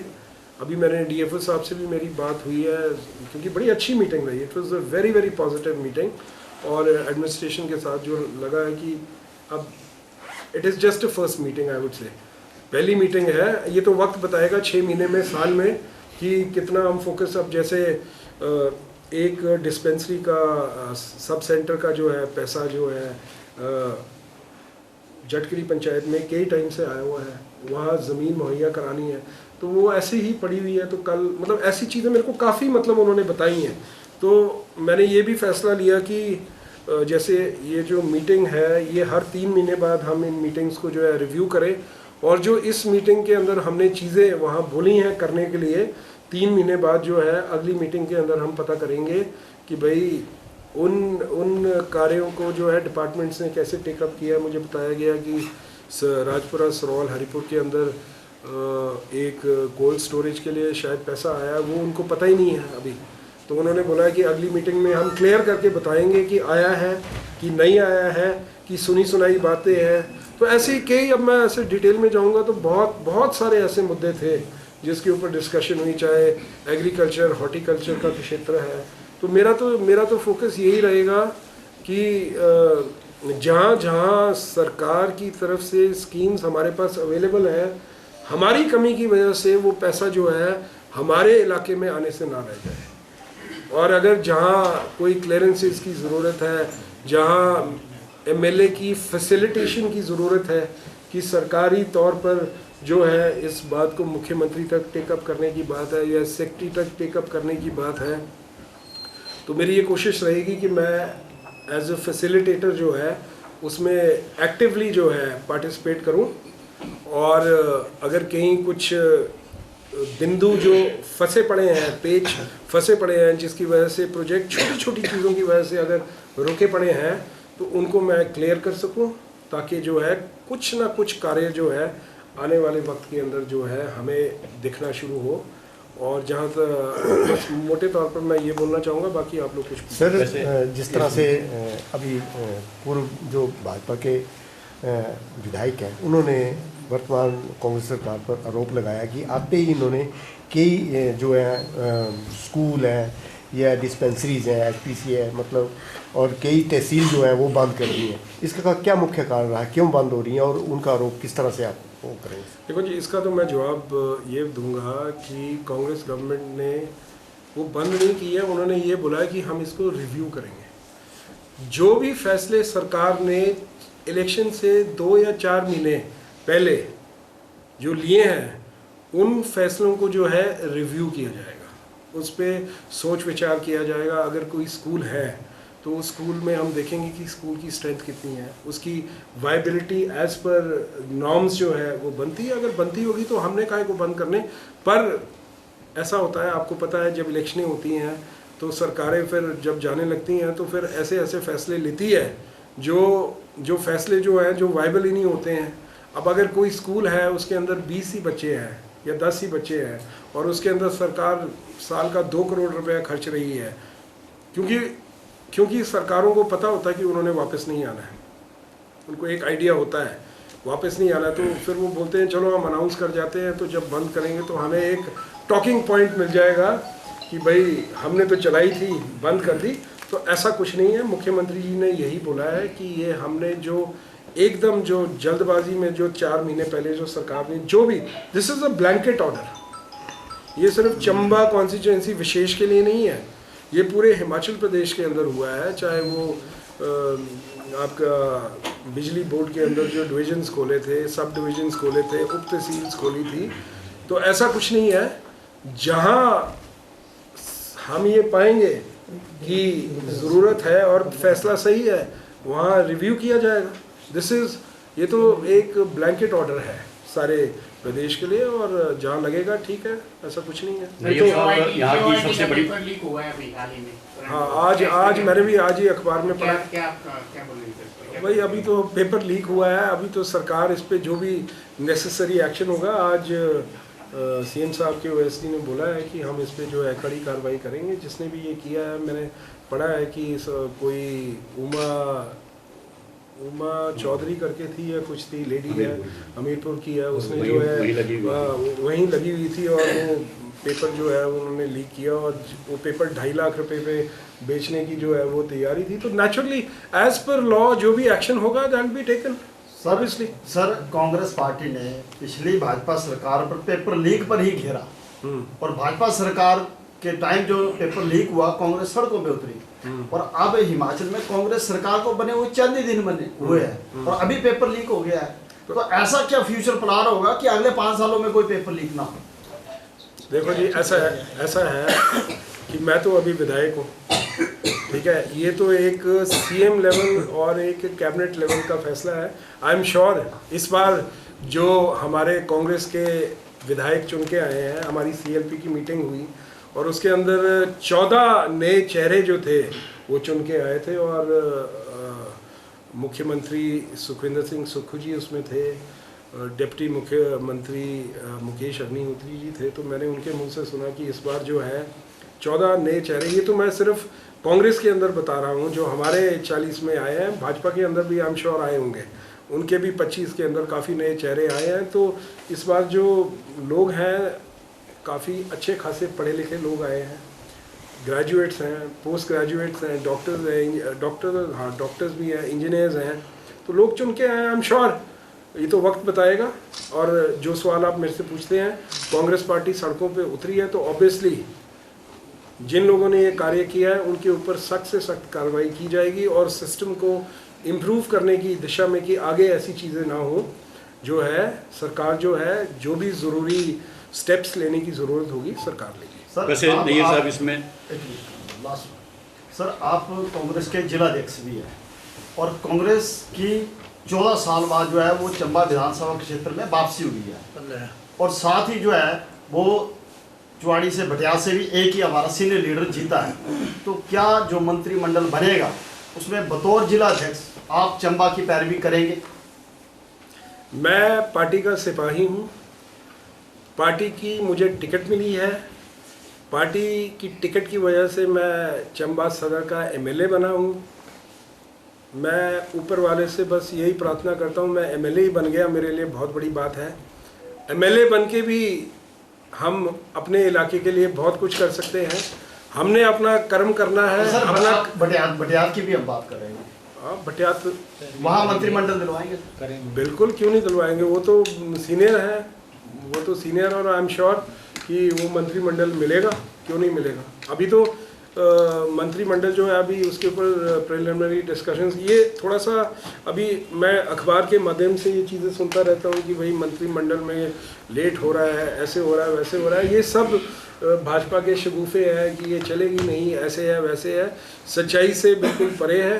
असल में हमारे मुख्यमंत्री सुखविंदर सिंह सुक्खू जी थोड़े से अस्वस्थ हो गए, उसकी वजह से जो है जो हमारी ओथ थी वो एक्चुअली में 22 तारीख को होनी थी, लेकिन क्योंकि वो अस्वस्थ हुए तो उसकी वजह से वो क्वारंटीन में चले गए, और कल वो जो है शिमला पहुंचेंगे। कल जो महामहिम गवर्नर हैं वो अवकाश पे जा रहे हैं 4-5 दिन के लिए। तो नेचुरली अब ये जो मर्जी बोलते रहें कि ऐसे हो रहा है, स्थितियाँ ऐसी बनी और उसके बाद अगर गवर्नर साहब यहाँ होते भी तो जहाँ ओथ लेनी थी वो धर्मशाला में होनी थी। तो आपको पता है कि क्रिसमस है, न्यू ईयर्स है, तो सारे होटल्स वगैरह हैं वो सारे पैक्ड है। तो पूरा जो सिस्टम है वो विधानसभा का धर्मशाला उठ के आएगा, ठीक है। कमरे भी चाहिए, सारी चीज़ें चाहिए। तो इस वजह से जो है ये सारी चीज़ें डिले हुई है। ऐसा कुछ नहीं है कि कोई कांग्रेस पार्टी के अंदर ये तो एक चीज़ें दिखाई जा रही हैं ऐसे कि कुछ ऐसा हो रहा है, ऐसा कुछ नहीं है। कांग्रेस पार्टी जो है, मैंने जब अपनी इलेक्शन लड़ी थी तो मैं हर जगह एक चीज़ बोलता था, हिमाचल प्रदेश एक छोटी सी स्टेट ज़रूर है, लेकिन हमें पूरे हिंदुस्तान के अंदर सबसे पढ़े लिखे राज्यों में हमें शुमार किया जाता है, केरला और हिमाचल को। और जहाँ पढ़ाई अच्छी होती है वहाँ लोग जो है बहुत सोच समझ के फैसला देते हैं, और जो जनादेश जो है लोगों ने बहुत सोच समझ के दिया है। और कांग्रेस पार्टी को जो मैंडेट इस बार, जो जनादेश जो कांग्रेस पार्टी को मिला है, ये हम सबका दायित्व बनता है कि उस जनादेश को जो है हम जो है बहुत ध्यानपूर्वक तरीके से सब मिलके जो है प्रदेश को जो है तरक्की के रास्ते पे अग्रसर करें, ऐसा मेरा मानना है। नीर साहब, चंबा शहर की आपने पहले बोला सबसे बड़ी जो समस्या है वो है पार्किंग। और ये पार्किंग जो यहाँ पे जो मतलब बन रही है फिलहाल, इतनी कछुआ चाल है, इसमें तेजी कैसे लाएंगे आप? क्या प्लान है आपके पास? मतलब ये जल्दी से अभी तो मैं आपसे अगर सच बोलूँ, जहाँ पार्किंग बन रही है ना, मैंने देखी भी नहीं है वो साइट कहाँ है, क्या है। पर मैं इतनी गारंटी से बोल सकता हूँ कि अगर मैं यहाँ का अगर उस टाइम पे विधायक होता तो मैं इस जगह को सिलेक्ट नहीं करता, क्योंकि मेरे पिताजी के टाइम में भी यहाँ प्रपोज़ल आई थी मार्केट बनने की, और उस टाइम में ये प्रपोज़ल इसलिए जो है छोड़ दी गई थी क्योंकि आपको पता है कि चौगान जो है वो बोल्डर्स, क्योंकि कभी यहाँ रावी नदी बहा करती थी हज़ारों साल पहले।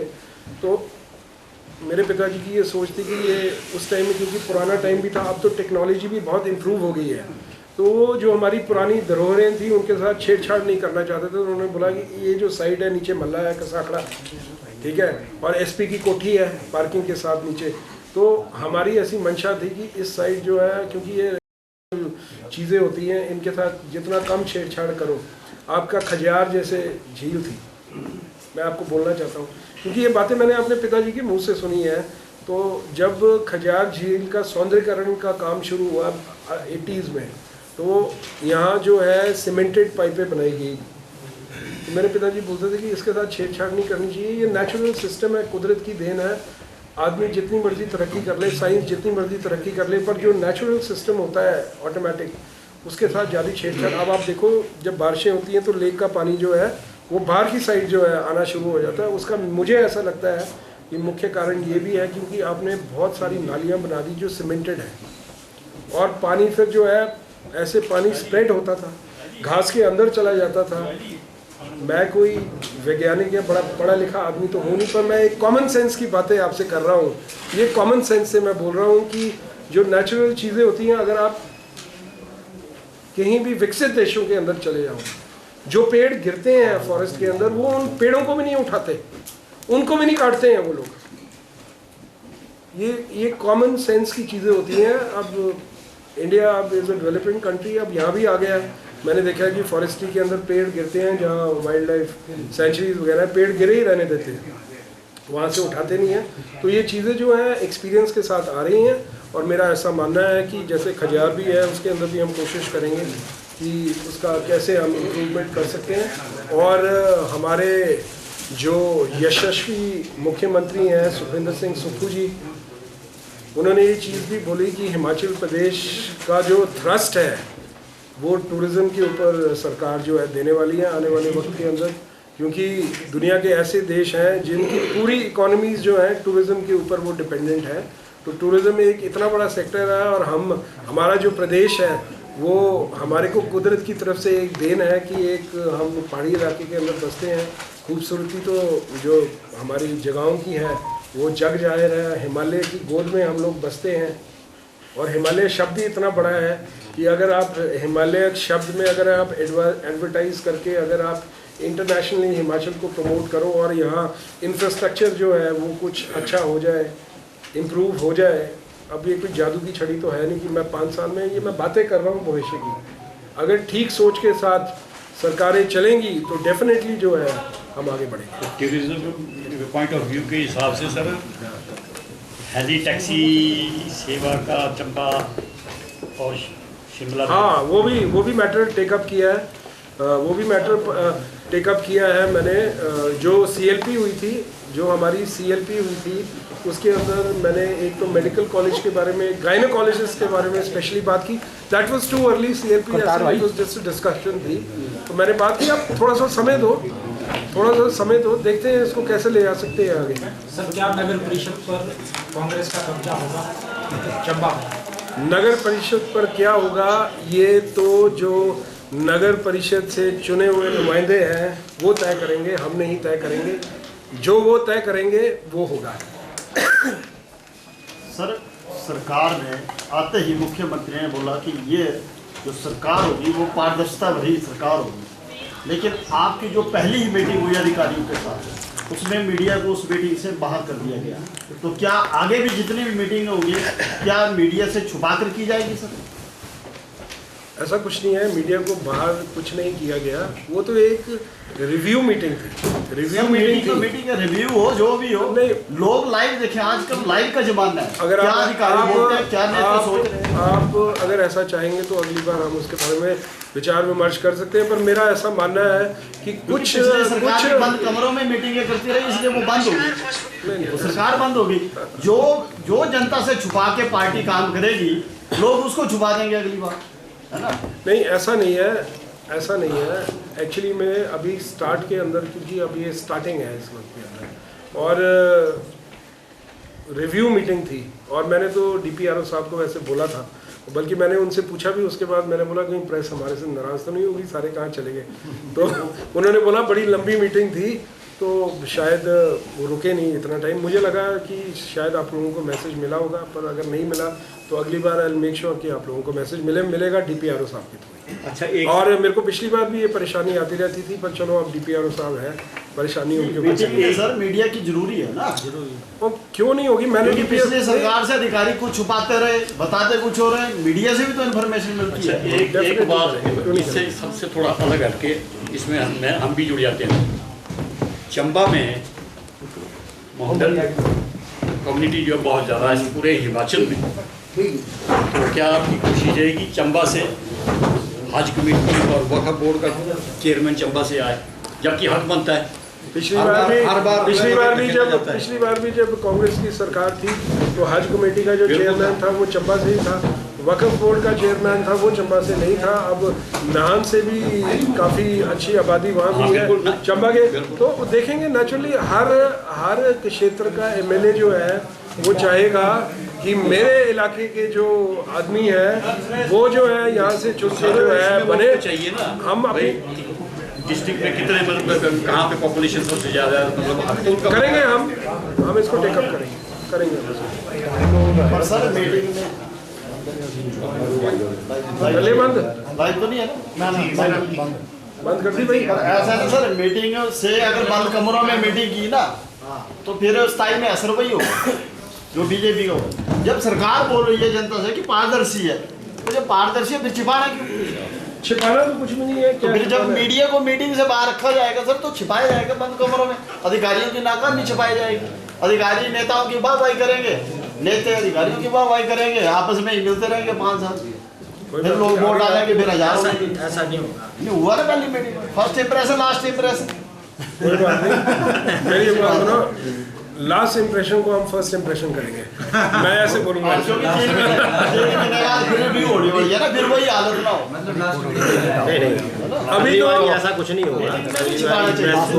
मीटिंग में उठाओ, सारी मीडिया को बुलाओ, कौन अधिकारी क्या बोल रहा है, कुछ चीजें हमें भी पता होती है, मीडिया को पता होती है, कर लेंगे ऐसा, इसमें सोच विचार। पर ऐसा था नहीं कि मैंने किसी को रोका है करने के लिए, वो तो साहब ने ऑर्डर दिए ना सर, डी साहब ने बोला मीडिया वाले को बोला बाहर चले जाओ, फोटो फाटो करो और बाहर चले जाओ, वो चीज नहीं होना चाहिए ना, क्योंकि DC ने इलेक्शन नहीं लड़ी, इलेक्शन आपने लड़ी 27 में। चलो करेंगे विचार, स्वान आपको होगा विचार विमर्श। कुछ मीटिंग होती है, चलो कॉन्फिडेंस है, कोई सुरक्षा से जुड़े मुद्दे वो बात अलग है। नहीं वो दिल्ली में होती है सर, सुरक्षा की यहाँ थोड़ी हो जाएगा। मैंने आपसे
सिटी चैनल अभी आप जैसे प्रेजेंटेशन दे रहा है यहाँ पे कि आज माननीय जो विधायक हैं नीरज नैयर जी, उन्होंने आज आधिकारिक तौर पे एक प्रेस वार्ता आयोजित की है और आज हमारे साथ हैं ब्लॉक कांग्रेस कमेटी चंबा के जो अध्यक्ष माननीय श्री करतार सिंह ठाकुर जी।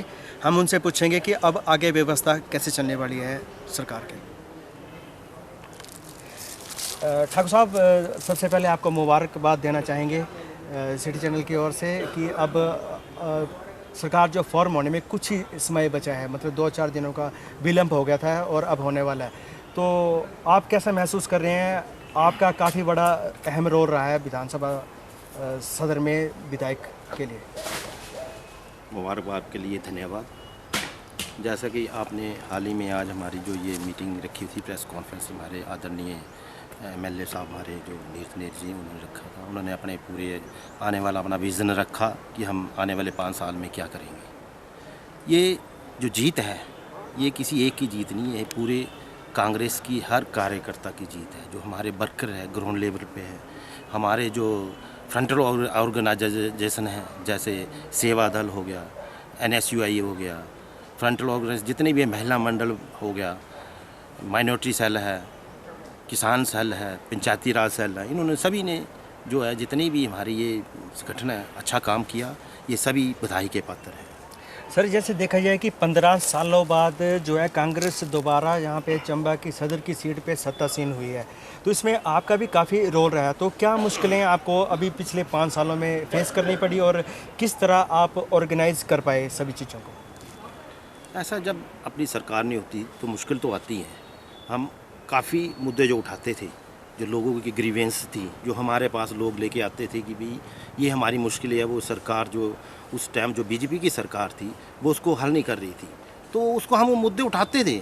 जो हमने मुद्दे उठाए उसमें से थोड़े मुद्दे जो हल भी हुए, और जो नहीं हुए हैं, जो हमारी सरकार जो अभी कांग्रेस की आई है, जो हमारी सरकार जो आदरणीय हमारे जो मुख्यमंत्री है सुखविंदर सिंह सुक्खू जी, वो हमारे जो मुख्यमंत्री है उनके टाइम में उनको हम पूरा करेंगे। ठाकुर साहब, जैसे कि लगभग 10 गारंटियों की व्यवस्था जैसे अपने घोषणा पत्र में यहाँ पे कांग्रेस की पार्टी की ओर से हुई थी, तो उसमें जैसे अभी कोई OPS सबसे बड़ी जो मुद्दा लेकर चली थी कांग्रेस, और उसके बाद 300 यूनिट पर हाउस होल्ड आपने बिजली का जो वादा किया था और 1500 रुपये महिलाओं को, इसको लेकर जो है विपक्ष, अभी जो विपक्ष भाजपा पार्टी है उन्होंने अभी अपना काम स्टार्ट कर दिया, प्लान स्टार्ट कर दिया, उस पर क्या कहना चाहेंगे? मैं पूछना चाहता हूँ बीजेपी सरकार से, पिछले 5 साल और सेंटर में जो इनके वादे थे 15-15 लाख, क्या इन्होंने दिए? नहीं दिए ना। नहीं, हमारी जो सरकार आई है हम देंगे।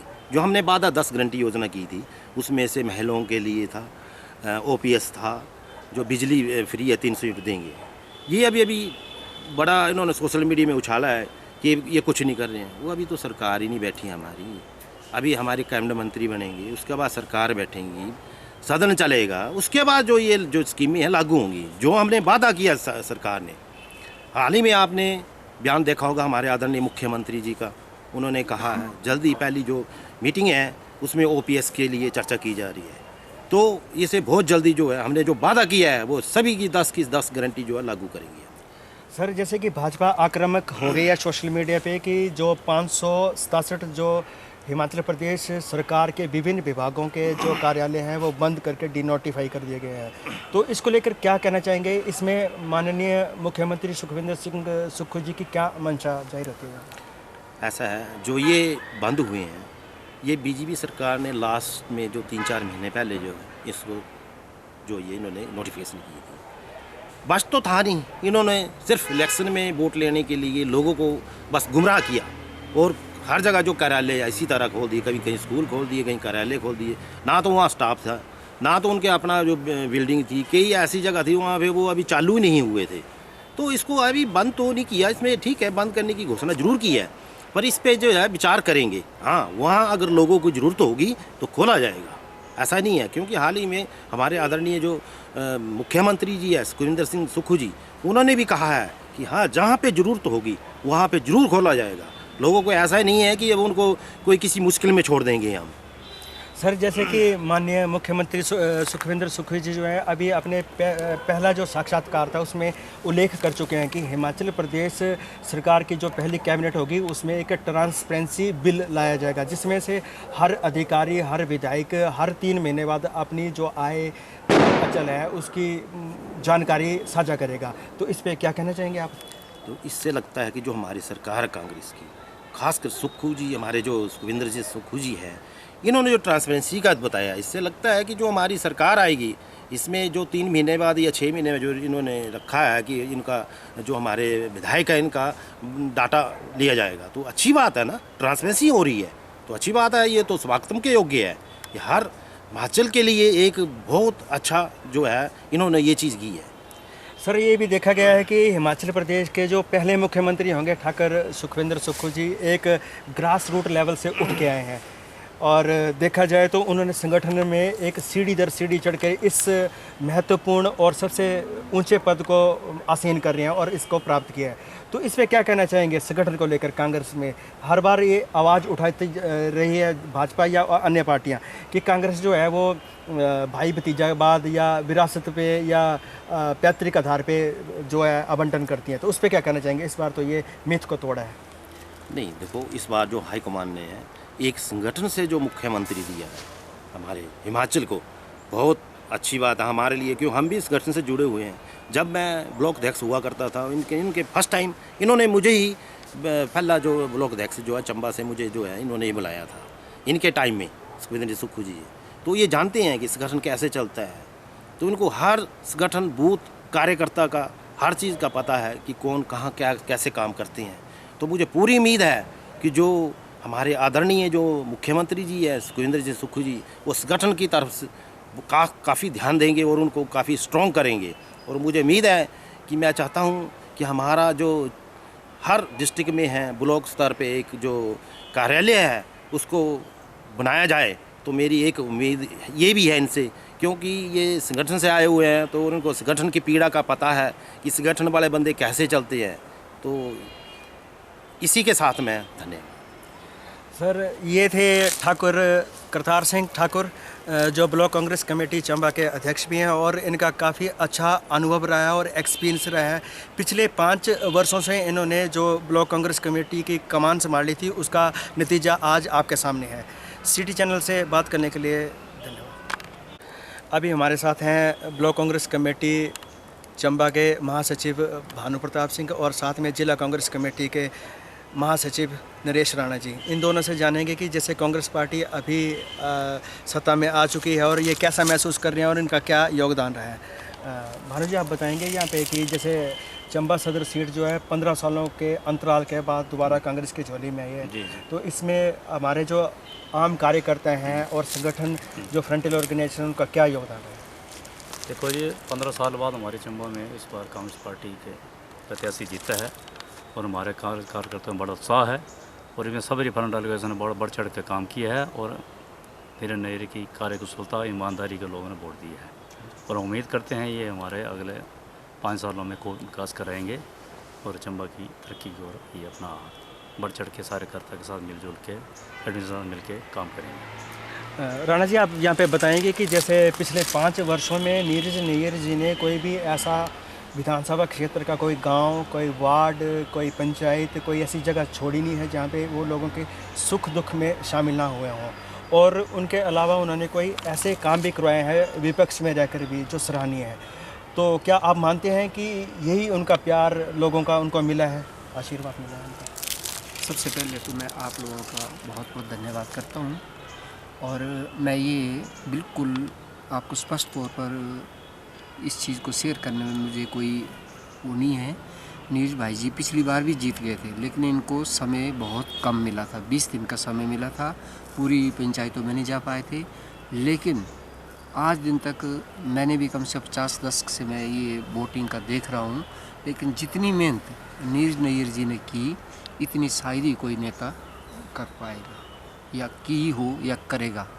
तो इन्होंने जो दिन रात मेहनत करी, विपक्ष में रहते हुए भी जो असंभव काम थे वो रात दिन करे और जहाँ कोई किसी की डेथ होगी या कहीं किसी का वो हर जगह ये शेयर हुए और दुर्गम क्षेत्रों में भी जहाँ पैदल चल करके 20-20 किलोमीटर इन्होंने सफ़र तय किया, बीमार पड़ गए, इनकी उंगलियों में छाले पड़े, लेकिन भगवान ने भी इनका साथ दिया और आज दिन तक चंबा सदर से इतने वोटों से ये लोगों का प्यार मिला।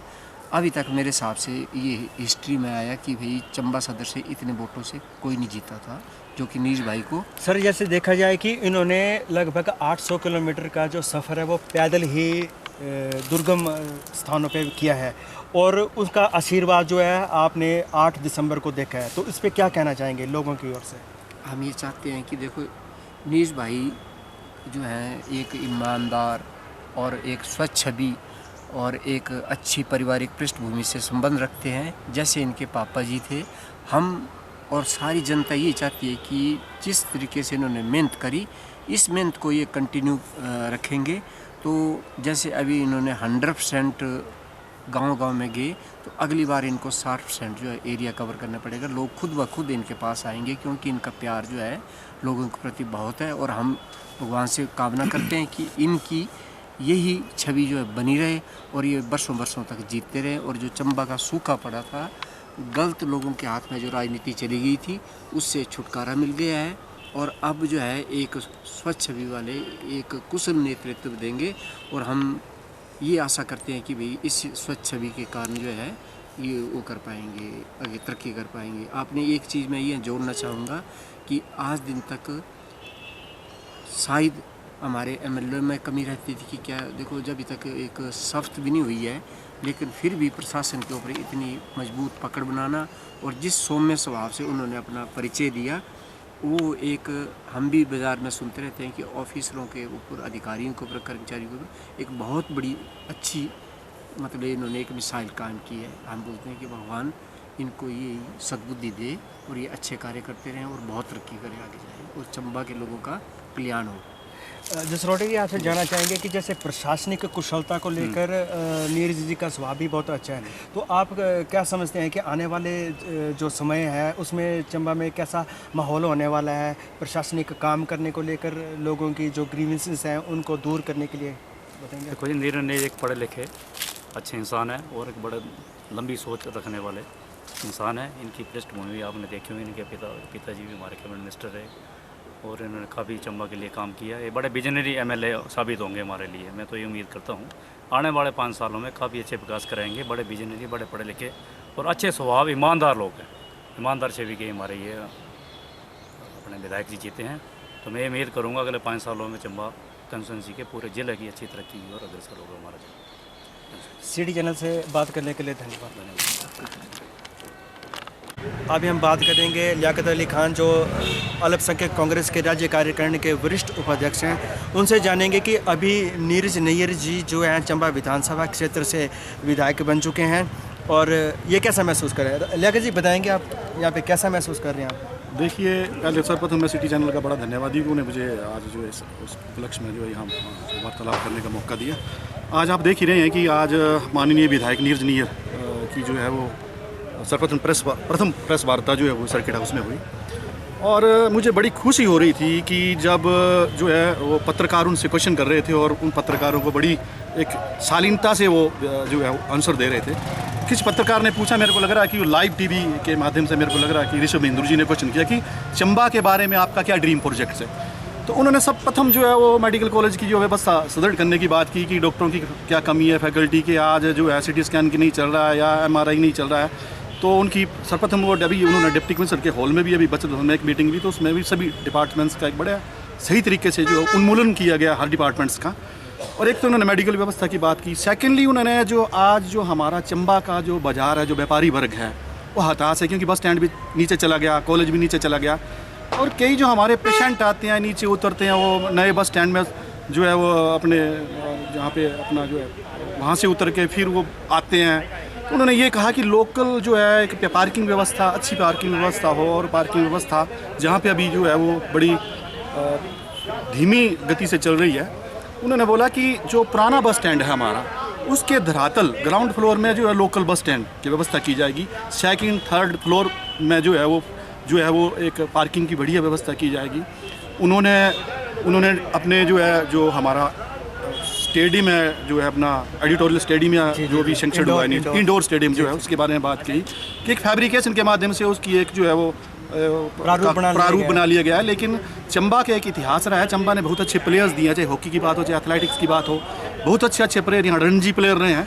तो एक बढ़िया सा स्टेडियम जो है जहाँ पे एक बढ़िया सा अच्छा सा ग्राउंड और कंक्रीटिंग का जो है वो बने, तो इस तरह से उन्होंने जैसे बात की कि चाहे वो खजियार की सड़क है, चाहे जमुहार की सड़क है, चाहे साहू की सड़क है 7 करोड़ 33 लाख से बनी, तो ये पुरानी 2012 से 2017 के बीच में जो कांग्रेस पार्टी के जो प्रोजेक्ट्स थे वो पूरे हुए हैं। और निस्संदेह जो भी सरकार सत्ता में होती है तो कोई ना कोई गतिविधि चलती है, तो उनको जो अभी पूर्व सरकार में जो ठंडे पड़े बस्ते में काम थे उनको भी गति दी जाएगी। तो कहीं ना कहीं लियाकत जी, एक बात जानना चाहूँगा आपसे कि माननीय मुख्यमंत्री ठाकुर सुखविंदर सुक्खू जी ने सत्ता में वो तो अभी जैसे शपथ ले चुके हैं और हमारे हिमाचल प्रदेश के मुख्यमंत्री हैं, उन्होंने डायनेमिक जो एक उनकी पर्सनैलिटी रही है और फायर ब्रांड नेता रहे हैं, तो उन्होंने 567 ऐसे सरकारी जो विभाग है विभिन्न अलग अलग उसके उनको डिनोटिफाई किया। उसमें आपके जो होम क्षेत्र की जो एक उप तहसील है साहू, उसको भी डिनोटिफाई किया, उस पर क्या कहना चाहेंगे आप? जी, हमारे ठाकुर सुखविंदर सुक्खू जी हैं जो बड़े हुए सुलझे हुए एक ग्रास रूट लेवल से उठे हुए व्यक्ति हैं, जिन्होंने काउंसिल का इलेक्शन भी लड़ा है, NSY का इलेक्शन स्टेट लेवल पे लड़ा है, प्रदेश युवा कांग्रेस के वो अध्यक्ष रहे हैं और प्रदेश कांग्रेस कमेटी के वो अध्यक्ष रहे हैं और कई बार के जीते हुए, मेरे को लगा कि 4-5 बार के जो जीते हुए MLA हैं, कई बार वो विपक्ष में बैठे हैं। तो उन्होंने जो ये निर्णय लिया वो बहुत ही सोच समझ कर निर्णय लिया, क्योंकि ये जो पूर्व भाजपा सरकार द्वारा जो ये निर्णय लिया गया था वो नेरवाई आते हुए चुनाव, आपने देखा 4.5 सालों में भाजपा सरकार ने ना तो किसी डिपार्टमेंट्स में बिठाने के लिए किसी कोई भर्ती की, ना कोई एम्प्लॉयमेंट दी, और आते ही इन्होंने जो है लोगों को बेवकूफ़ बनाने के लिए 4.5 सालों के बाद एक झड़ी सी लगा दी। हर जगह कोई इंस्टीट्यूशन, कोई डिवीज़न खोल दिए, कोई उप तहसीलें खोल दी, कोई क्या खोल दिया, कोई क्या खोल दिया। तो हमारे आदरणीय मुख्यमंत्री महोदय जी ने डिनोटिफाई किए हैं वो, और कहा है कि रिव्यू किया जाएगा, कहाँ ज़रूरत है, कहाँ जो है उप तहसील खोलने की जरूरत है, कहाँ तहसील खोलने की जरूरत है। जैसे मैं अपनी साहू ही जो उप तहसील है उसका ही मैं उदाहरण देता हूँ, एग्जांपल देता हूँ। मेरे साथ जो है ड्यूरिंग इलेक्शन वो खोली गई और मेरे साथ अभी इलेक्शन के बाद, अभी परसों की बात कर रहा हूँ, मेरे साथ 5-7 लोग जो हैं वो कोई हिमाचली सर्टिफिकेट बनाने वाला था, कोई करेक्टर सर्टिफिकेट बनाने वाला था, कोई जाति सर्टिफिकेट बनाने वाला था। तो मैं उनके पास चला गया, मैंने कहा जी ये सर्टिफिकेट है, पटवारी की रिपोर्ट्स हैं, वो हमने ऑनलाइन फिल कर दी, तो काइंडली आप अप्रूव कर दीजिए।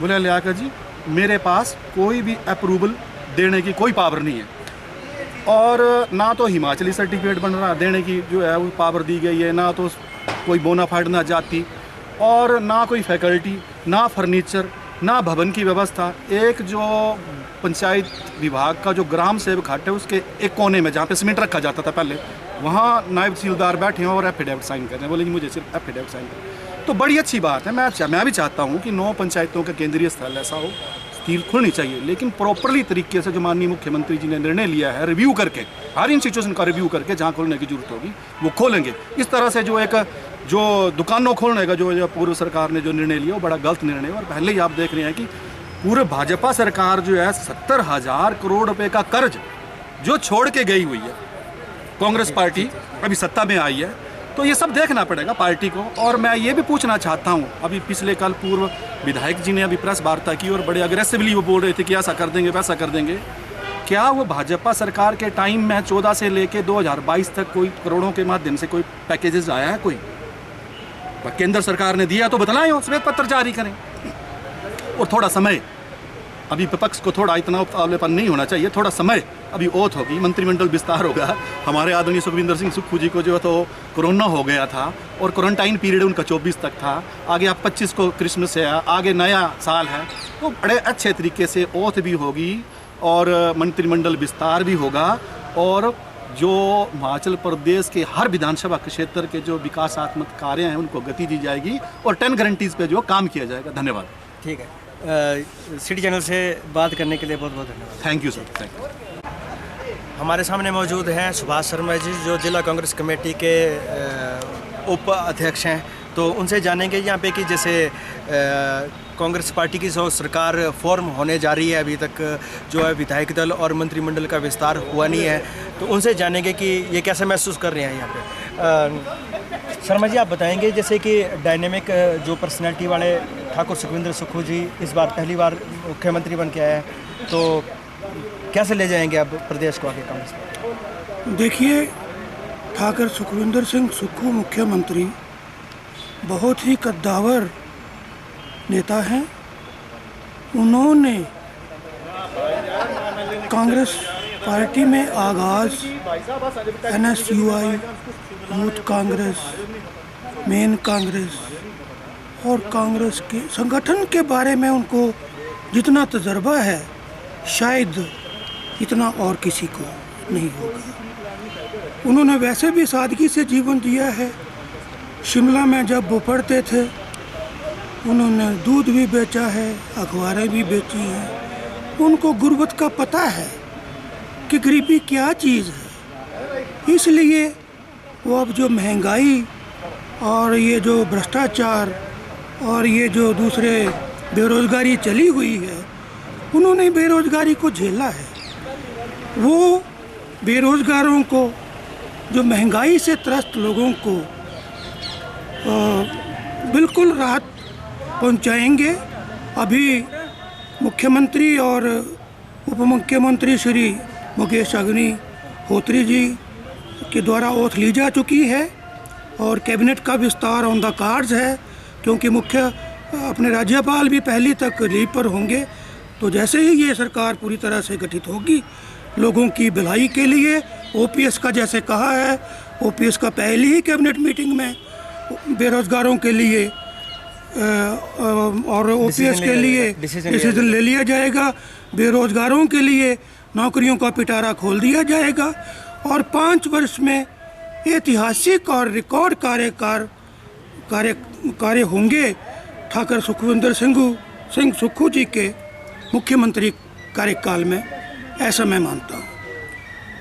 ठीक है सुभाष जी, हम जैसे एक और बात जानना चाहेंगे कि जैसे मुख्यमंत्री जी अपने पहले साक्षात्कार में ऐसा उल्लेख कर चुके हैं कि एक ट्रांसपेरेंसी एक्ट लाया जाएगा, जिसमें जो सरकारी अधिकारी हैं और जो विधायक दल होंगे तो उनको हर 3 महीने बाद अपनी आय अचल और चल का जो है ब्यौरा सार्वजनिक करना होगा। तो इस पे क्या कहना चाहेंगे इसको लेकर? बिल्कुल ठीक बात है। ट्रांसपेरेंसी एक्ट की जो बात उन्होंने कही बिल्कुल सही बात है।